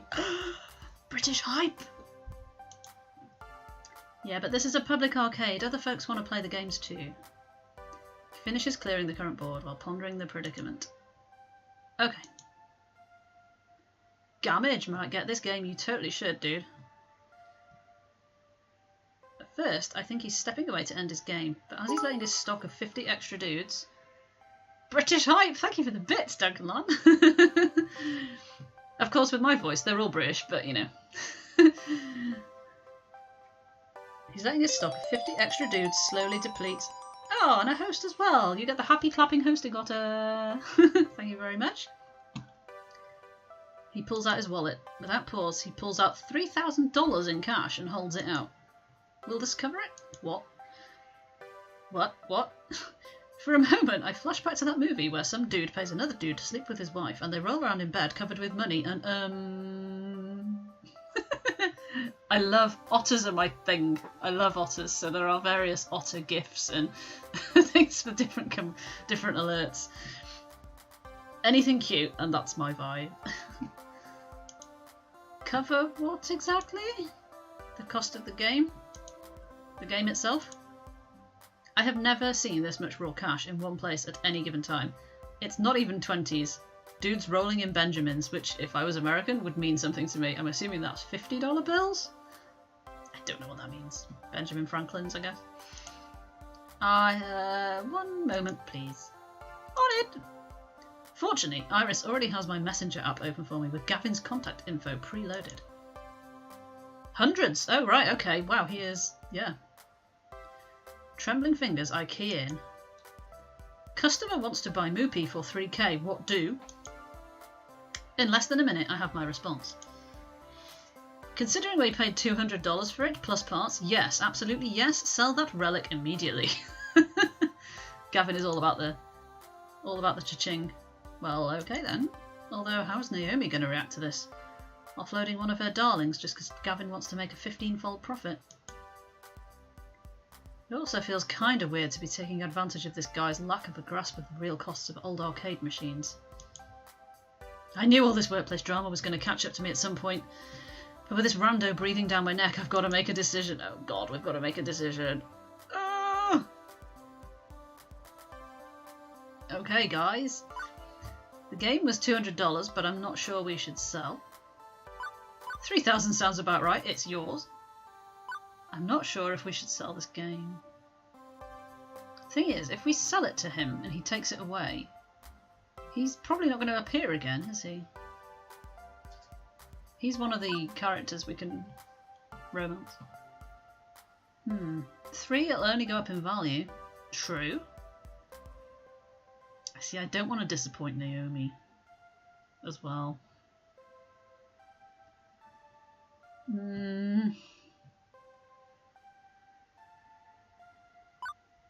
That's the safest option, isn't it? Because it's not a yes or a no. So yeah, I think you're right. Oh man, I don't know about this. Gavin probably does want to sell everything, to be fair, doesn't he? Yeah. My semi-boss is cool with it, but there's a lot of factors in play. I don't think I should just let you walk with it. I feel a bit wishy-washy about the whole mess, not wanting to get on Naomi or Gavin's bad sides. But the player simply smiles. Well, we can't have a mess, can we? Wouldn't be sporting. Let's compromise. I'll buy the game so I can play it whenever I want for as long as I want, provided nobody's already playing, of course. And in return, you can keep Mr. Moopy here, where he belongs. We wouldn't want Naomi to cry, would we? Wouldn't be proper. Oh. With his mind made up, the man presses $3,000 into my awaiting hands, satisfied with negotiations. Which leaves the rando hopping mad. To be fair, we had kind of been ignoring that he exists. What the hell, man? What kind of arcade is this anyway? Screw this, I'm going to Deco's Palace.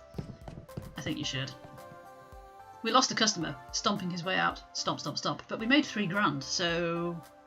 You know, I think we won there, didn't we? On the plus side, Naomi won't cry. On the negative side, I just drove a rando out into the coal. What a disagreeable fellow. Oh! Hey, Toggy! We just met a British guy with a beard. Is it you? Oh yeah, my score is 3,300. I haven't really been looking at it to notice. I've spotted it go up a couple of times, but not kept a hugely close eye on it.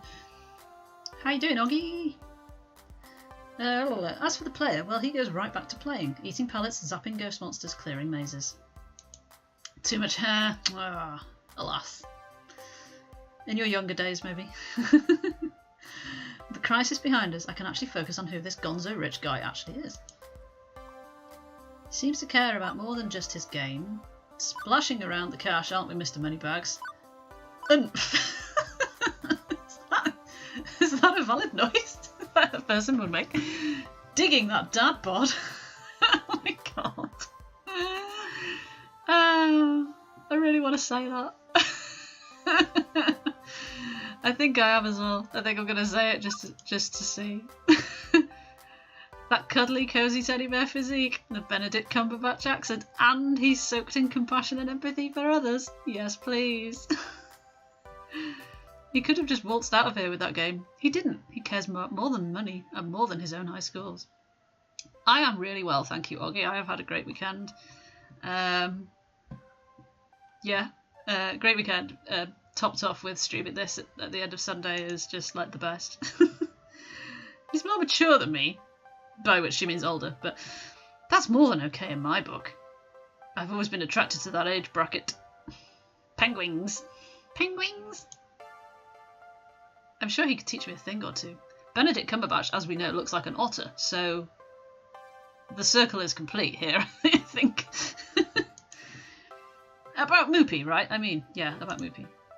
So, you know Naomi? He's happy to talk even while playing. Of course. I'm a Funplex regular. My name's Percy. Oh, that's what Purr was when she said Purr before. I'd hazard you're our new floor attendant. I was here when Francine seated you behind the desk earlier.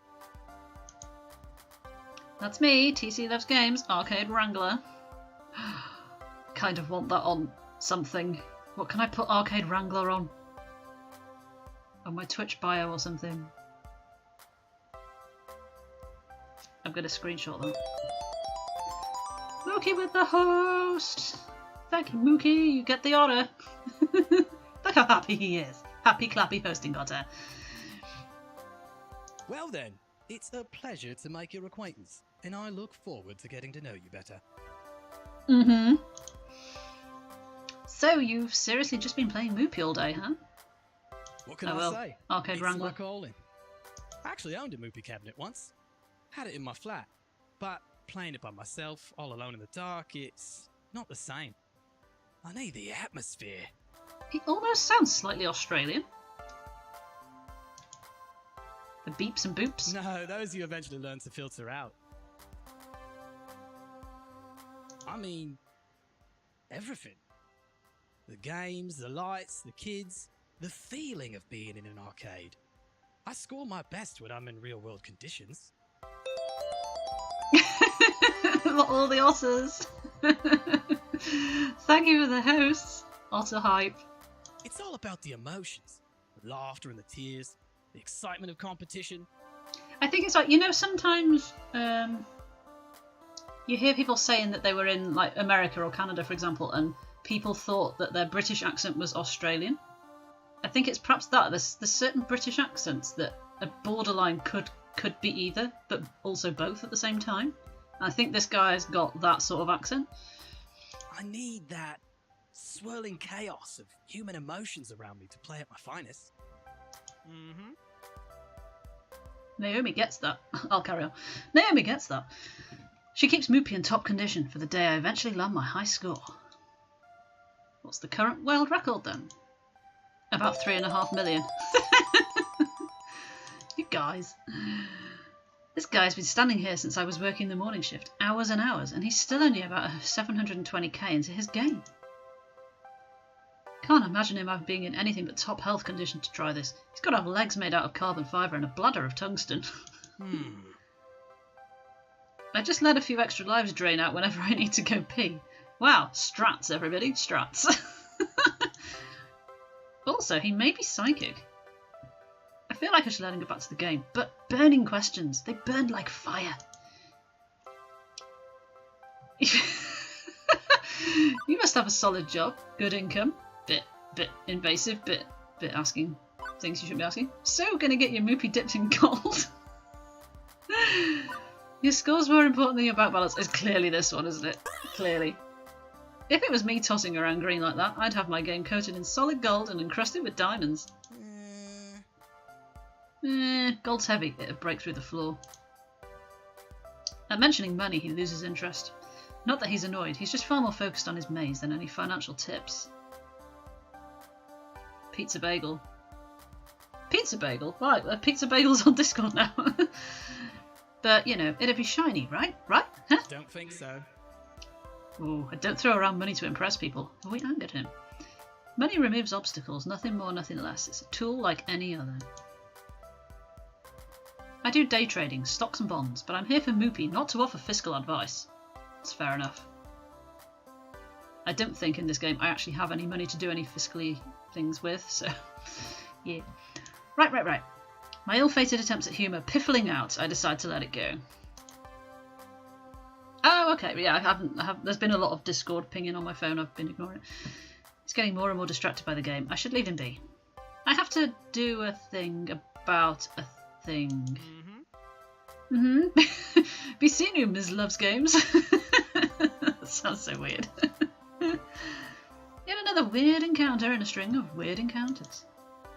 Can't help but wear a goofy grin as I walk away. A hot guy with a big heart. Yep, still my type. He is the Harvey from Stardew, isn't he? Ms. Lovesgames. Don't you dare even go there. He's a Funplex regular. Let's keep an eye on him. Preferably two. What to handle next? Well, there's only one. I didn't think we were going to get to do all three, so...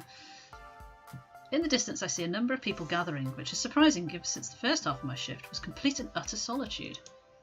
Don't get me wrong, I'm happy to see that people do come to the arcade, but that's quite the crowd that's assembling. Like, larger than Queen Bee's team was, and rowdier too. This has to be against some fire code or safety protocol or something, right? Speaking as a citizen that enjoys living. Having an escape route in case of emergency is necessary. Time to clear the way and pave my own path of safety. As I approach, I see flashing neon lights accompanied by upbeat Europop drifts. Tash, are you still there? If you're still there, there might be some Europop in for us here. I hope you're ready. It's an auditory flashback right to 1980X. I can't help but nod my head to the beat. Pulsating mass of people have surrounded Showtime stage, cheering on the current player.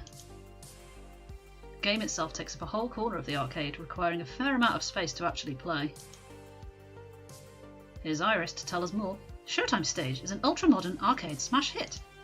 It uses motion tracking sensors hidden behind the coloured spotlights to check dance pose accuracy and score your sweet moves. It's pure dance fever. Can you catch the fever, TC? I'm not sure.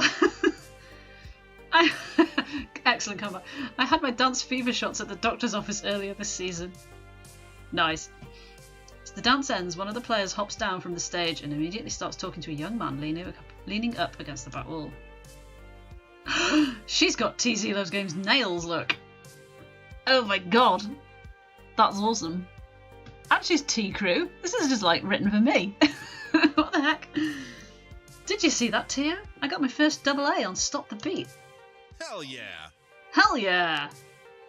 Oh, he's got a plait look. I didn't notice that before. I thought he just had spiky brown hair. On the trailer thing, I mean. Yeah, I did. You're doing great. Remember last month you couldn't even pass that song? Totes impressive. I'm going to keep practicing and one day maybe even surpass you. Hey, I hope you do. Oh, what a wink. I said wink. And when you do, you can be the one who brings in new dancers and teaches them how to play. As the next song starts, my eyes shift from their conversation to observe the gyrations and intricate limb movements coming from Showtime stage. I feel my head bobbing and my foot tapping. You don't like him, do you not trust him? Hey, it's a really catchy song, can you blame me? I'm getting really into it when I feel a hand on my shoulder. Care Oh god. to dance? To hear his voice. How about you? Want to take the spotlight? Yes.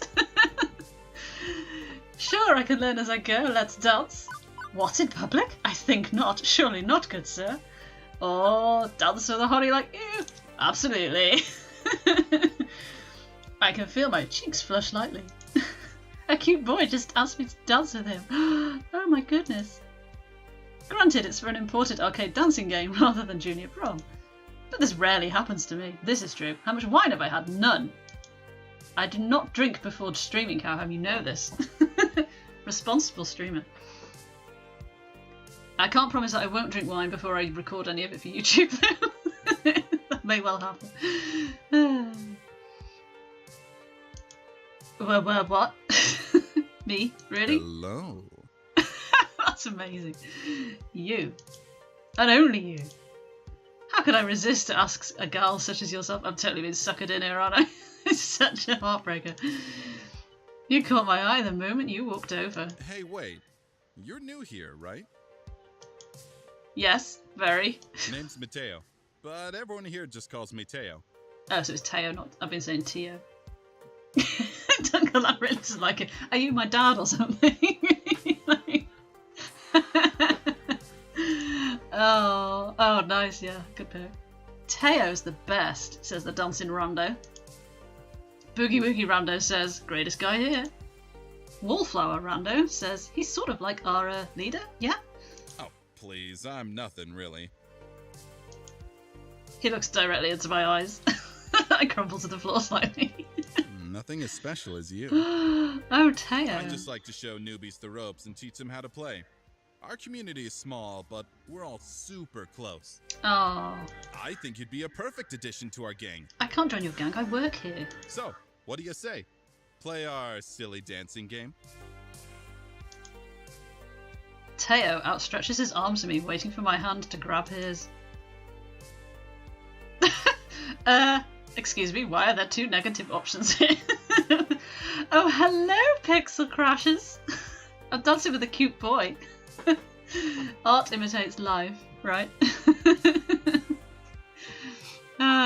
Yeah, we're going for it, sorry. I couldn't care less that I'm supposed to be working. One does not simply refuse to play a dancing game with an attractive guy. It's like that one dream I keep having, but it's actually true. I mean, a different dream than the one where I'm giving a speech in front of class and I forgot to put on the pants. Without a thought, I take his hand. Yes, 1,000 times yes! As I'm about to step up to the stage, an ominous shiver crawls down my spine.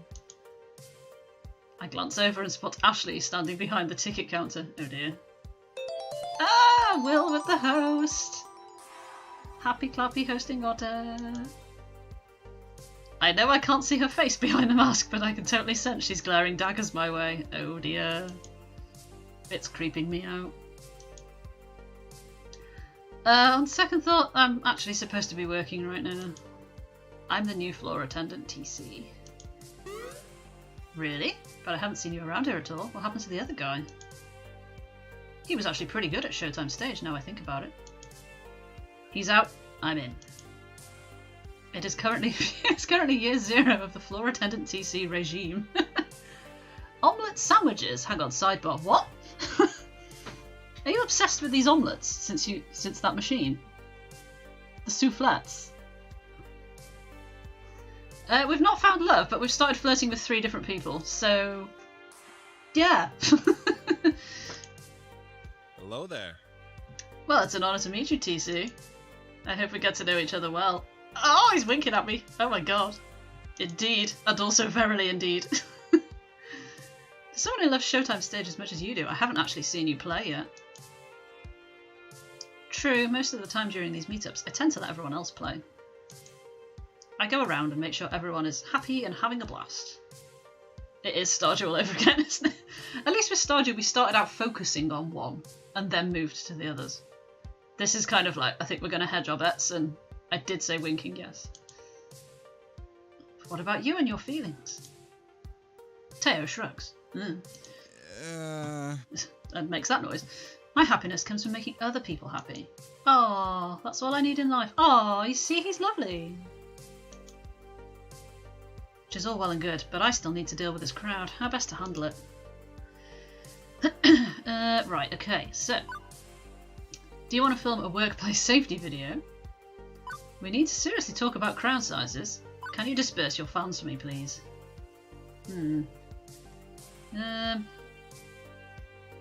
I think probably the honest option.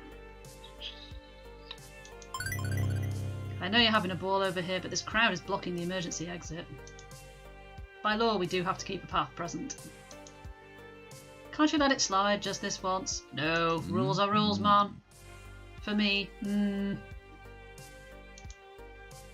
if I let it happen once, it's going to happen all the time. Fashion icon, I know, right? I get it though, your crew's passionate about this game, and that's a good thing. But a stampede on my first day at work will be bad for everyone involved. Can you imagine the headlines? Local arcade's floor attendant trampled on first day, blood everywhere. Very true. I don't want to be checking my social media tomorrow and click the link to your obituary. We totes can't have that. Totes we can't. Bang on trend. On fleek. And all the rest of that stuff. I got this. Luckily the song that was being played just finished. Teo jumps up on the stage and cups his hands over his mouth. Hey, listen! It's the second hey, listen. We need to keep the area to the left of the stage clear. Complaining Rando says, oh man, but why? Wallflower Rando says, I like my spot. Teo says, hey now, you know the deal. We all have to be cool about fire safety. It's TC's first day. Let's show her some respect. Oh yeah, hey, listen. I hadn't thought of that. I see everyone turn around and glare at me. Great. Great. Now I'm going to be known as the party pooper. Guess I've had worse reputations in my lifetime. Really. Like that one time I had to close the pool because of that dirty bandage floating in the water. No one would talk to me for a week. Hey, hey, don't disappoint me, crew. TC's just doing her job. Reluctantly, the crowd reshuffles itself in a semi-orderly fashion. As everyone settles into a safer way of watching the game, Teo jumps down and comes back to me. Better? I nod, genuinely impressed at how he can capture his community's attention. They listen to him, have the utmost respect for him. Yeah, actually much better. Didn't mean to cause any trouble. Sometimes we just get so caught up in the game, you know? Of course you know. Of course you know, you know. Hey, you should still join us later. Maybe when your shift's over. Okay. We'll all be here dancing until closing time. As long as that dancing is within the law, carry on. Officer TC has spoken. Breaks out the taser. I start to walk away, ready for my next venture, when I remember something I should do. I turn back to Teo. Hey, thanks. No problem. Well, I feel nice and accomplished. I was able to uphold the safety of the arcade and make a new friend. I'd say that's pretty good for my first day. Even Gavin's got to be impressed, right? I suspect Gavin won't be impressed with anything, but with that business sorted out, it's time to leave Showtime stage. The arcade is at peace. My work here is done. Let's just take a moment to reflect and enjoy a peaceful moment in the arcade. Well, actually, we're a few hours from closing time, so my work here isn't quite done, but, you know. Here's Gavin. I'm so at peace, in fact, that I don't even notice the underboss of the arcade sliding up behind me. Good day. Good day, he said. Good day! Not a bad first day so far. I've been keeping tabs on you. Well, others have been. They've been texting me. You know, you should consider getting a proper group chat app going. I've got a crappy phone plan, my texts aren't free. I was thinking, like, why don't they use WhatsApp or something? Hello, she's back. Hey, Robin. We nearly danced with a hot guy. But then we had to, like, carry on doing our job, so, you know. A valid point. I'll look into that. Impressive. I'm impressed with how you handle yourself. I think you're going to work out just fine. Anyway, I've prepared your paperwork. If you'd like to go sign it and make this working relationship a bit more above board. Yeah. So you're staying? Please tell me you're staying. I mean, I fed you and everything. Francine hasn't fired her yet, right? Duncanland is not a fan of the hot guy. An adorable nightmare joins the impromptu staff gathering. Ooh. TC's off to a great start. Here's to your first day, followed by many more. See, I don't trust her now after she was sending us daggers for talking to Teo. She's possibly my least favourite one, I think, so far. Don't you two have jobs to attend to? Just ordered a replacement power supply for Robotron. Nothing left to do for the day. And get a name badge. I do need to get a name badge. How many kids around for me to entertain? Finally, a quiet moment. My dream job has been going a mile a minute since I got here. Well, it hasn't, because I was complaining about the first half of the day being dead, wasn't I? But yeah, you know. You absolutely should, Tash. That is a fantastic Twitter bio. I will be the arcade Wrangler, and you can be the adorable nightmare. Is it my dream job? I told Francine I was looking for hope. I've been so used to life dumping all over me that I've come to expect the worst, generally. And yet, I can't say the Funplex has dumped on me. It's been hectic at times, a little too much, but not really in a bad way. Starting to get along with my co-workers. I'm helping people with their problems. Maybe I'm finding the hope I was looking for after all. We've only got a few hours till closing. It's nice and quiet. How about we game for a bit? Yes, this is what we came for. This is why we took this job. Speak for yourself. I've still got paperwork to handle. Oh, come on. Don't act like you don't game. Irrelevant. I know your dirty little secret. What? Naomi. You sneak in early each morning to play pinball. You're a pinball wizard. Ah, well, what of it? I bring order to chaos. Pinball is the very expression of that art form. Wow, that's deep, man. You know what we should do? Impromptu pinball tourney! The girls are giggling and I'm finding myself smiling right alongside them. Pinball hype! Pinball wizard in the chat as well. Will is the pinball wizard. All in all, not a bad way to end my first day. Ooh. Do we get to play pinball? By the way, I've booked a birthday party for this afternoon. Oh. I remember this from the demo. Look at his face. Look at her face. Look at Naomi's face.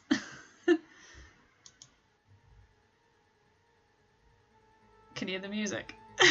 The looks of confusion and outright terror on their faces, all after dying off immediately, are vaguely concerning to me.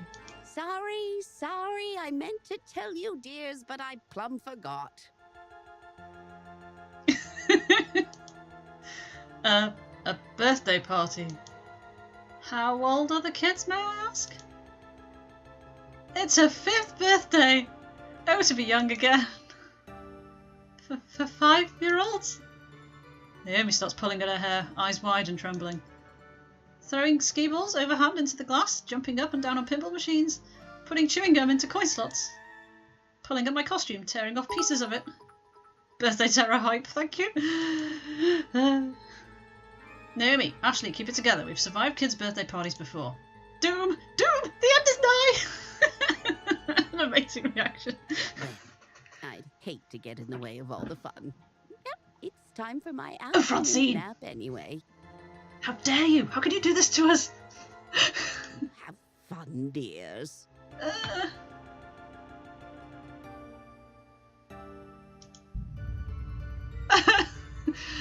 Right, battle stations. This is going to be our closing thing. I'm really sorry, Callum, if this runs for longer than 9 minutes.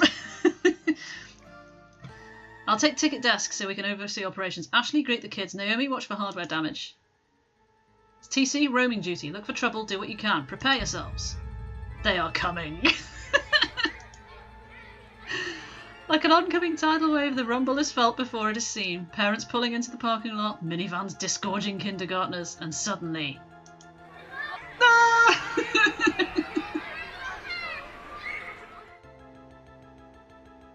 Tails! Tails! Look at the fox!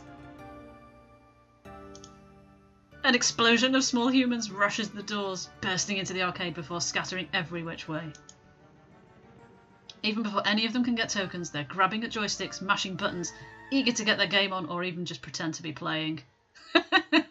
This is the point where I'd be quitting the job, to be honest. It's like, it sounds as, no matter how good it sounds, how many hot guys there are. No, I'm not about this. The crew assume battle stations. Naomi by the fragile pinball machines. Ashley near the door trying to distract the oncoming kids to greet them. Gavin, armed with pre-stacked $10 rolls of tokens, quickly exchanges them with the adults. Beats waiting in line in the change machines. She's brought change, she's organised. As for the pro gamers, well, Queen Bee and Teo's friends bolt for the exit, abandoning them. Keen on getting out ahead of the surge of kiddies, I guess. It's all very well and good, but I've got no idea where I'm supposed to be. Roaming duty, Gavin said. Look for trouble, Gavin said. I mean, I was doing that before, but now the chaos has multiplied. It's for the king, isn't it? There's a chance. We need to defeat the chaos. For a few minutes, I'm like a pinball being bounced around, or like that frog trying to cross a highway of traffic. Eventually, I spot 3 possible problems on the rise. TC, professional floor attendant, is ready to attend to them. Which should I tackle first, though? I may not be able to deal with all of them in time. This is what I remember there being only time to deal with 1 or 2 of. Okie dokie. So, 2 kids fighting over a box of cupcakes near Naomi and Ashley. An angry adult shouting at a kid near Teo and Queen Bee. A little girl crying over her stolen tickets near Percy and Gavin. So, if we could assume that we're only going to be able to do 2, but worst case scenario we only get to do 1, which one do you want us to start with? I think I can remember which one I did in the demos, but I won't sway your judgment. So, vote now! 1, 2 or 3? And yes, it's probably just as well that Queen Bee maybe makes a bit of an exit. Dokala votes for 3. Mookie votes for 3. Jenny votes for 2. Another vote for 3.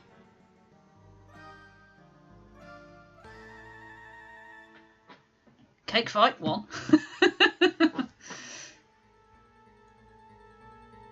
That is true, you can't leave a kid crying. 2 votes for 1. 3 is edging it. I think you get to solve 2 scenarios, so we'll start with 3 and then we'll do the cupcake one. I think the middle one was actually the one that I think I did at the demo, so I think I remember what happened there. Right, I weave my way through waves of children towards the skee ball machines. One little girl sitting at the end of a skee ball ramp crying. Oh, this is skee ball, isn't it? Yeah, sorry, I forgot what that meant.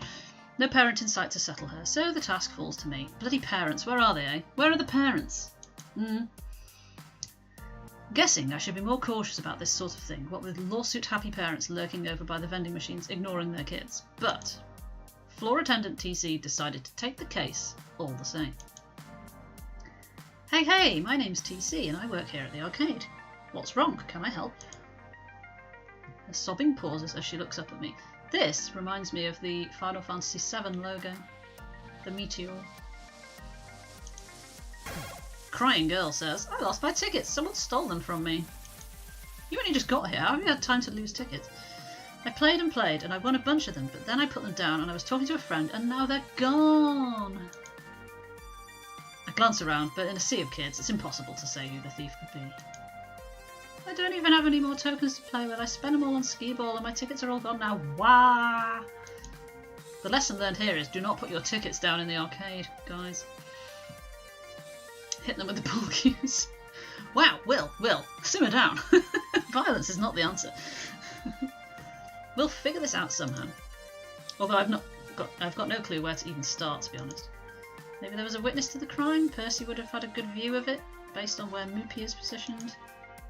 Gavin has the ticket desk, a veritable crow's nest for the whole arcade. He could have spotted something. Or I could just bend the rules and solve this directly. Okay, so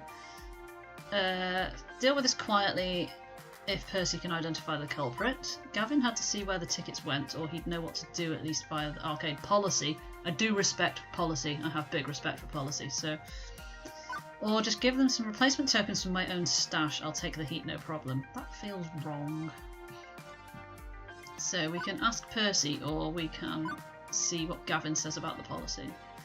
2 is my gut instinct. So, yeah, I'm going to go with 2. Not going to mess around with this one. The theft is a serious business. Wait right here, okay? I'll go and get help. We'll get to the bottom of this, I promise. Thing is, how could you... The only way you could identify them is somebody seeing it happen or it being on CCTV. I'm not sure we'd ever track it down, to be honest. Although Gavin may be able to tell us more. Let's find out. Duck through the crowd, weaving my way back to the ticket desk. Hey Gavin, that girl over there. Boy with the red hair, currently playing Frogger. He took her tickets when she wasn't looking. See, Gavin. Gavin knows. Gavin knows everything. Wait, you saw? Certainly. Of course, what of it? So do we bring it up to his parents or the cops? Wait, you knew and you didn't do anything to help? Let's not start a ruckus. How about we replace them? Well, let's go in with wait, you knew and didn't do anything to help. You saw this kid take the tickets? Yes. And you didn't do anything about it? First, I'm tied down to this desk. It's an all hands on deck, TC. Nobody out of position, not even for a minute. Doubtful. Doubtful? Second, confronting the boy won't do any good. He'll climb up and he'll refuse to ever admit wrongdoing. The parents can be twice as immature, I've found. Right now, I just want to keep the peace. One girl crying is less of a disturbance than a boy throwing a tantrum. Suppose that is a fair point. If you put pressure on them as you feed them into machines, they count as 2 if done right. Why, it sounds like you've done that before, Will. Okay, dude, we will be with you as soon as we wrangle the arcade back to normality. See you soon. The way he stands there so stoic and uncaring while that girl in pink just sobs. It's not right. I mean, seriously, it's not right. But he's my boss. How hard do I want to push this? Gavin, have a heart. What makes her sadness less important than that boy's potential tantrum? I call bullshit on that. I thought you were all about supporting others' dreams. Can't say I like it, but it's your call. I wash my hands of this one. I'm going with 1. Yeah, 1 is my default there. Come on, Gavin, so you'll let one customer feel like crap just to avoid having another customer maybe feel like crap. A thief, I may add. There's keeping the peace, and there's allowing suffering just because it's the path of least resistance. We're losing a customer today regardless. I'd rather not break a little girl's heart to do it and let a bully learn that he can do what he wants. Yeah, Gavin! First, it looks like he's going to chew me out for standing up to him. But... you think me a monster? I hadn't intended.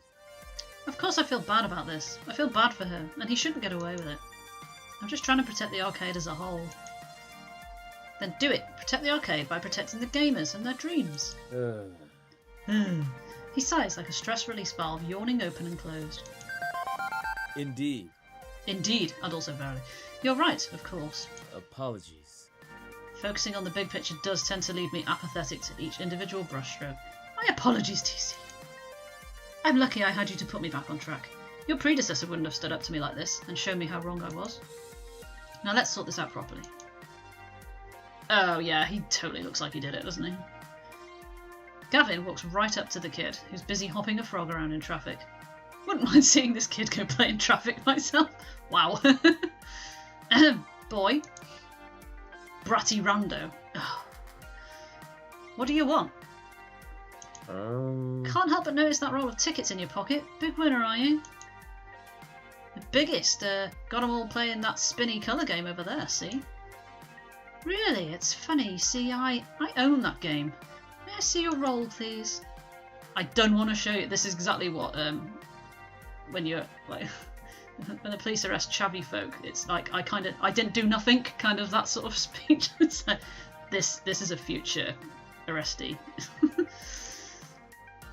Give him a slap. Bloody hell, right? Well, I can see the end poking out of your pocket there, and I can see the serial number on the ticket starts with a 1. Which is interesting, because the roll I loaded into the colour spinner started with a 2. I think not.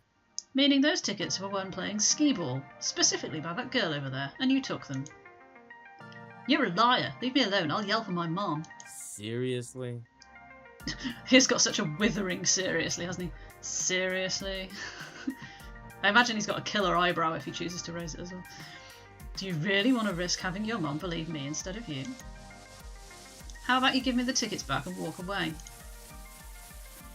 First, the kid looks like he's going to shriek bloody murder, but a few nervous glances at his mum, busy munching chips by the vending machine, changes his mind. Take him. I don't want him anyway. Just learn to speak properly. He angrily stomps away, presumably to go play some other game on the other side of the arcade. Ah, you did it! You found my tickets! The girl actually hugs me. Well, hugs my leg anyway. Thank you. Thanks so much. Thanks and thanks. Now then, let's get you your prize. What is it that you wanted? Crayons! Crayons! She wants crayons. Those we have. TC, I'll take it from here. We reunited a girl and her crayons. I'm a hero, aren't I? I really am. I really am.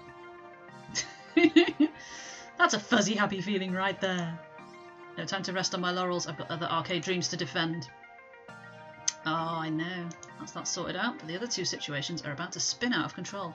I've only got time to deal with one, but which one? It's going to be the cakes, isn't it? 2 kids fighting over a box of cupcakes. I can smell disaster on the wind, and it smells sweet. As in, I can smell that box of birthday cupcakes one of the parents left near the ticket desk. The kids swarming around it, scavenging for their favourite icing colours. At first, my inner child is merely offended that someone thought one of those icing-blobbed cupcake cakes was superior to actual birthday cake. But there are clearly larger issues at stake than that. I want a chocolate! Don't Oh. take all the chocolate! Why does Demanding Girl have to be the one with the cutest t-shirt? I would wear that. Demanding Girl. Wow. I want 2 cupcakes. Give me 2 cupcakes. He sounds like the annoying kid from the Polar Express. No fair! Everybody gets one, and mine's gotta be chocolate! And this is why I will never have children, ladies and gentlemen. Because they might sound like this. Of course, the kid at the front grabs the last one. Keepers, losers, weepers. Parents aren't paying attention. They're too busy complaining about their jobs and the weather and the PTA and stuff. Meaning when the first cupcake is thrown, nobody is there to stop it. That's how the French Revolution started, I believe. Ah, stop it, stop it. Exactly. This is why I can't deal with children in real life. This would just be my worst nightmare. I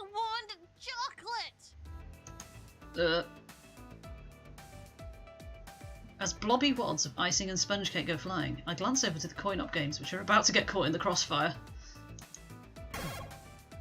Naomi, who's busy trying to unjam a joystick one of the kids waggled too hard, looks up to see the cupcake onslaught coming her way. I shouldn't laugh. As does Ashley, whose fuzzy costume is a nice, inviting target for flying confectionery. Oh god. Act fast, TC. Oh god! I've got to save one! It's not a difficult choice though, is it? Let's be honest. This thing is terrifying. This thing here, right here. Blobby wads. I know, that's quite a revolting phrase, isn't it? I don't know why, it just sounds revolting. I feel like trying to save them both won't work, because that's just paying the price for indecision. So clearly we're going to help Naomi. Quickly I hurl myself into the action. Oh, wow, look at me hurling! Get down, Miss Naomi! Oh god, I've been like paintballed with cake! That's amazing.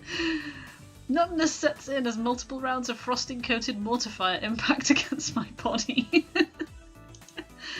When I finally hit the ground, my clothes are totally ruined. I think my clothes are pretty average to start with, weren't they? I was supposed to get changed at the start, wasn't I, into my smartest clothes? Alas, my noble self-sacrifice could not save them both. So dramatic right now, I know. Oh. What? No! My costume! To be fair, most of it's on the t-shirt. I think it should be alright. Cake to the plums. I know, it was a bit, yeah, it was a bit of a badly placed cake, one of those, wasn't it? Fortunately, I'm a girl, Will, so it's alright. You know, but yeah, you still don't really want cake where we had cake then. Pinky the Funplex Flamingo is now covered in a wide variety of icing colours from across the visible spectrum. No! TC, you were so young and so pure. Naomi, it's so cold. Lie still, TC. I won't let you die on me. I'm not dying. The icing is just kind of cold and sticky and gross. I'm not even going to ask what Lady Plums are. Oh. By this point, the lackadaisical parents have finally noticed the pastry wars and are busy rounding up the combatants for various scoldings. Aww. Man, my costume's just wrecked. I need to get out of this ASAP and put some stain treatment on it. TC, can you cover the floor for me? It does sound so much like real life, doesn't it? It's so cold. Considering it's my fault you got cake, absolutely. Yeah, not your fault. I mean, I guess the games cost more than my fuzzy felt. I'll be back. ASAP. I had to look at that and think, what? ASAP. Thank you. Thank you so much for coming by, Augie. Lovely to see you. See you in the Discord and whatnot. Have a lovely evening. That was so brave of you. I mean, okay, it was just cupcakes, but still, that was so brave. You saved the game we worked on together.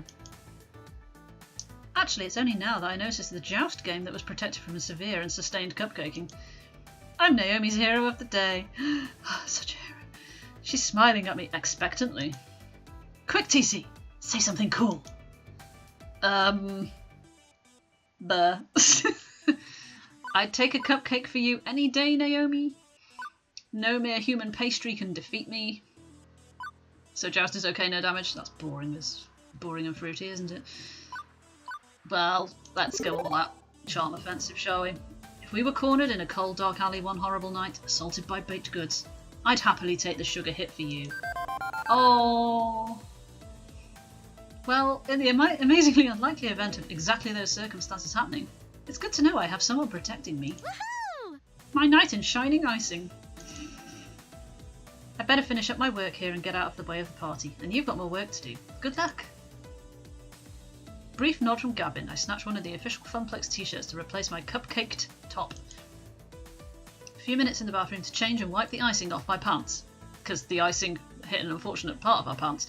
I'm ready to go again. 2 problems in the can. Okay, cupcakes and tickets sorted. As for that angry shouting parent by the driving games, Oh. Uh-oh. Looks like they went home. Problem solved, but the boy she was shouting at is gone too. Hey C. C? I'll say my own name correctly. Hey TC. You missed the fireworks, and I don't mean my dancing. What happened?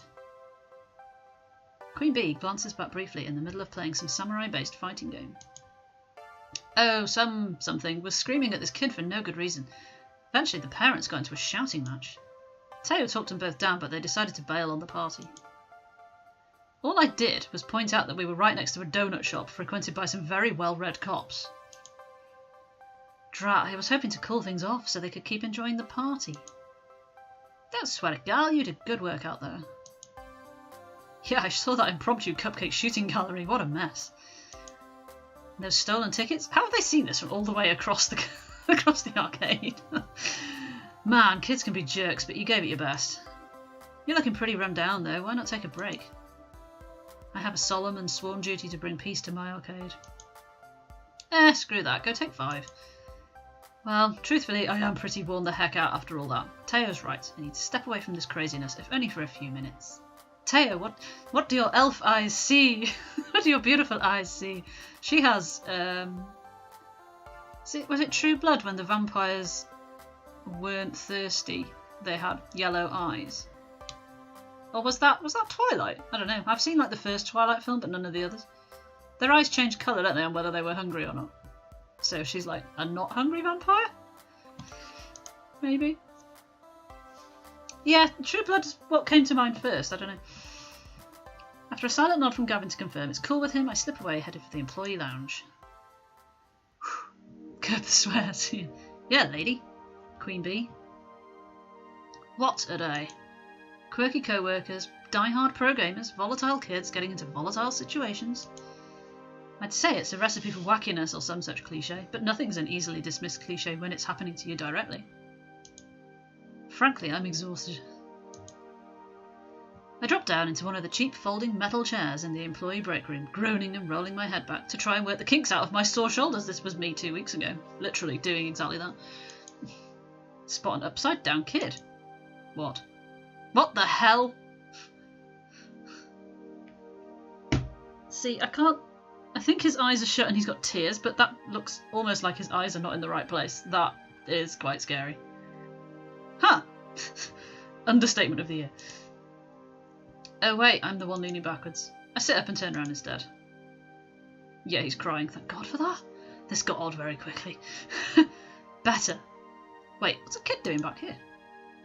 Hey, I think he was hoping I wouldn't notice him. Sad kid. Do we think he's, like, socially anxious and he doesn't like being at the party? Let's find out. The music has got very different. And you are... Mikey. That's a start. Hi, Mikey. My name's TC. So what are you doing back here? This is an employees only area.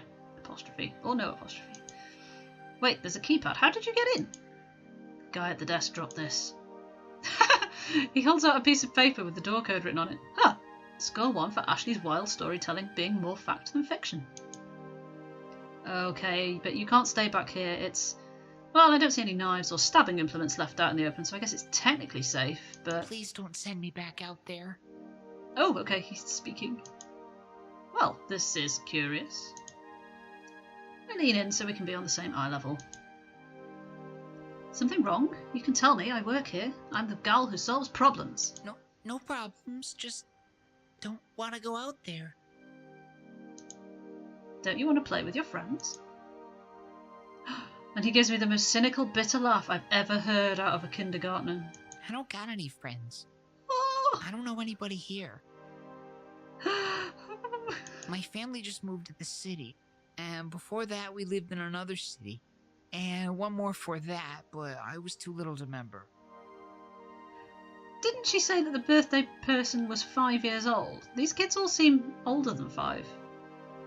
Mom told me to come to the party anyway, and I didn't want to, but she took me anyway. And then she left because she's got to work. New kid in town, huh? We'll get to Cowhome when we get to the end of this sort of natural break. He said it was okay. We're dealing with feels here, so yeah, we can't just abandon halfway through. I should have busted him there and then, brought him back out to the party where the other parents could supervise him. I should have told Gavin. I should have enforced the rules of the arcade. They do look about 10, don't they? 9 or 10, I think. Okay, kid, I won't tell on you.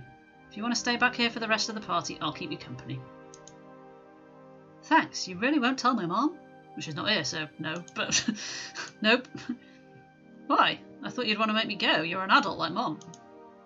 Hey, I wasn't always an adult. I was a kid once. The new kid in town, in fact. You were the new kid? Yeah, although for me, that started happening back when I was 10. Again and again, moving from town to town, school to school, never really making any friends, not for years. Mum and Dad kept losing jobs, taking new ones. Worse ones, they'd be working all day long, too tired when they came home to do much of anything. For years and years, I stopped hoping things would get better. I decided I'd just take what I could get. Go with the flow. What does that mean? It means you don't care. Some things are good, some things are bad, but you don't care. You just do what you have to without being sad over it. But that sounds so sad. You weren't sad? Sad? It's sad to never care about anything, right? Mm-hmm. I guess I was sad. I just told myself I wasn't going to be sad, even though I really was. And then I bite my tongue hard. Because my little involuntary trip down memory lane was not helping this kid out. Wouldn't have helped little TC out if an adult had done this for me. So instead, I decided to be the adult that little TC would have needed. Oh, all the choices! Oh my god. Okay. It could be totally worse. Aliens could attack. Don't think that's too helpful. It won't always be this bad. Life has ups and downs. Plausible. Your mummy loves you, that's why she works hard. This won't beat you, right? You're a tough kid. You take the time you need, I'll stay with you. Ooh. That is a tough one, actually. You actually said aliens. See, I feel that this, although the green one is normally my first choice, that feels a bit too saccharine, and I don't actually know what his mum is like. This is very matter of fact, and is true. That's probably a bit presumptuous. That's the least... That's not giving him advice, is it? That's not saying what little TC would have wanted to hear as advice. But, see, from work, my mental health peer support training is kicking in and saying it's 5. The answer is 5. But I don't know if it actually is or should be. Ah, God, that is tough.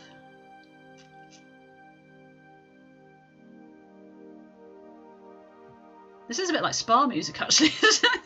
I was at the spa the other day. I kind of want to go with that one.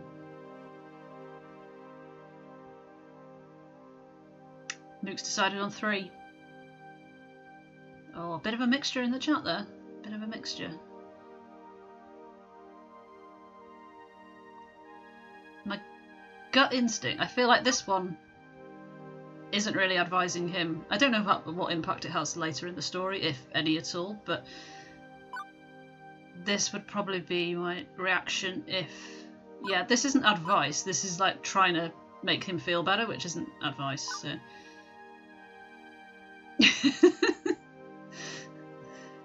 I'm gonna go with this one. Hey Mikey, look.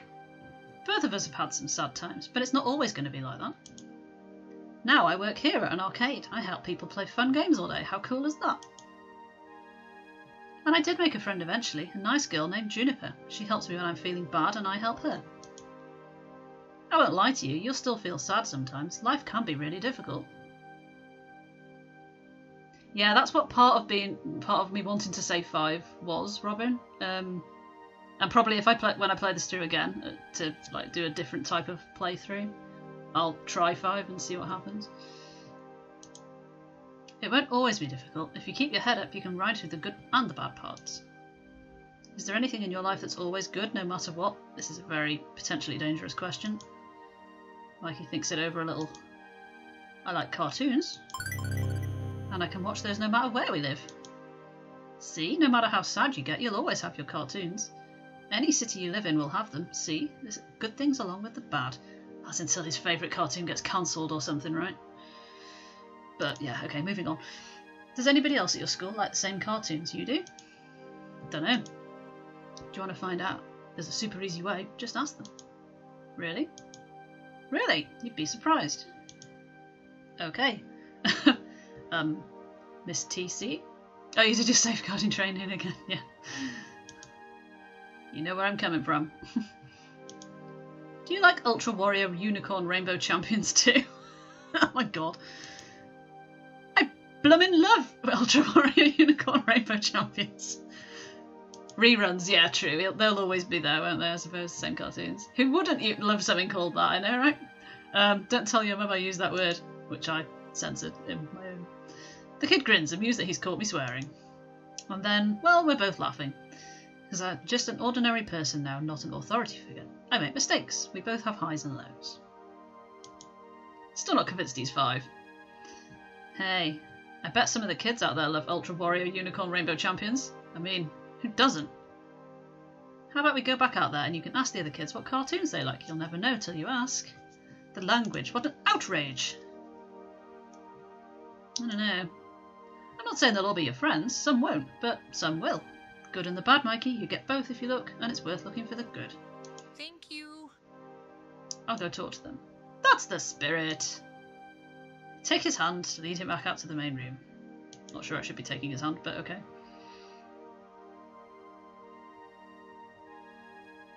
And off he goes. I'm not fooling myself. I know I haven't fixed all Mikey's problems. I'm no child psychologist. That was entirely me flying by the seat of my pants. What happened to the ugly? What's the ugly? Who is the ugly? But for one moment there, I was able to help someone in the same crappy situation I found myself long ago. There's a word missing there. 15 years ago. Everything changed. No more family vacations. No more arcade visits. I couldn't afford them, and they couldn't take time off work. The whole Lovesgames family had to learn to settle. To accept the lot in life we've been dealt. To simply go with the flow. Never hoping, never wanting. Juniper did her best to pull me out of that mire. I'd only known her a few years, one of the few stable times in my life, but she knew the edge I'd been pushed to. Now, here I am. Today has been, well, bonkers. Alternately boring and hectic, surreal and way too real. But I can honestly say I'm more alive today than I have been in a very, very long time. Oh, I see what you mean. Sorry. That totally passed me by. Beep, beep. Beep, beep. My emotional voice analysis subroutines combined with your body language suggest you're very happy right now. Yeah, guess I am. How did you know? I just told you, silly. I mean, how did you know I'd love this job so much? Oh, I know. Well, that's easy. I didn't. What? I lied. I was 47% sure. What? Oh, it has elements that seem to click with your optimal social requirements, a fun atmosphere, spirited co-workers, helping people out, and so on.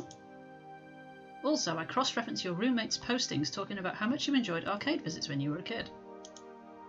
Still, 47%. 99.97%. But I was 99.97% sure that if I said I was 99.97% sure, you'd be willing to give it a try. Another thing to thank Juniper for, I guess. You're a very weird little app, you know. Hooray! I try to be.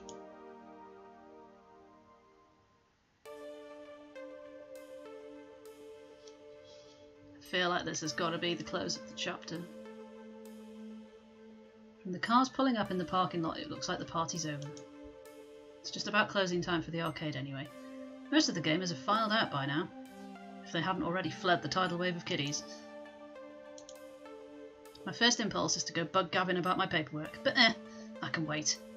I'd rather go help someone with the tidying up, or maybe see how our VIP gamers are doing. Not enough time to run around checking in with everyone though. Who do I want to hang out with? Oh man.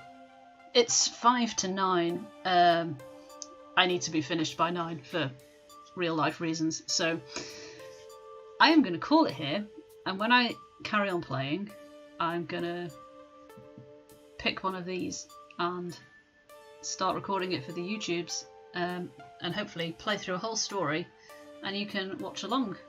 Not live, but on the YouTubes. Hopefully you will. And hopefully you enjoy it as much as I've enjoyed it. I'm just going to flick over to there. So you don't get too torn into the decisions that are on the screen there. Thank you everybody for being here. This has been brilliant. I've loved it. I think you probably guessed that I have loved it.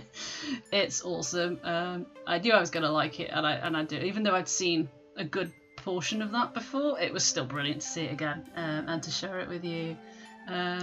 Huge thanks to our lovely two devs for coming in and saying hello. That was nice. Hello, Working Chef, and thank you for the follow. Nice to have you on board. Thank you everyone for all the happy clappy hosting orders that you did. That was quite good. And Bits and Hurst and everything, as always, you're all wonderful. As it says on the screen, I'll be back on Thursday for some more crafting and chatter. We're hopefully going to finish the Totoro, so that'll be good. And yeah, have a lovely, lovely evening. We are going to go and raid Mr. Cow home now because we owe him a raid, because I did promise. Here's just Cow home, all lowercase, isn't it? That feels quite strange to write. How odd. I will see you on the other side. Shout nice to see ya, like we do. And yeah, let's go optimise some boxes. Enjoy.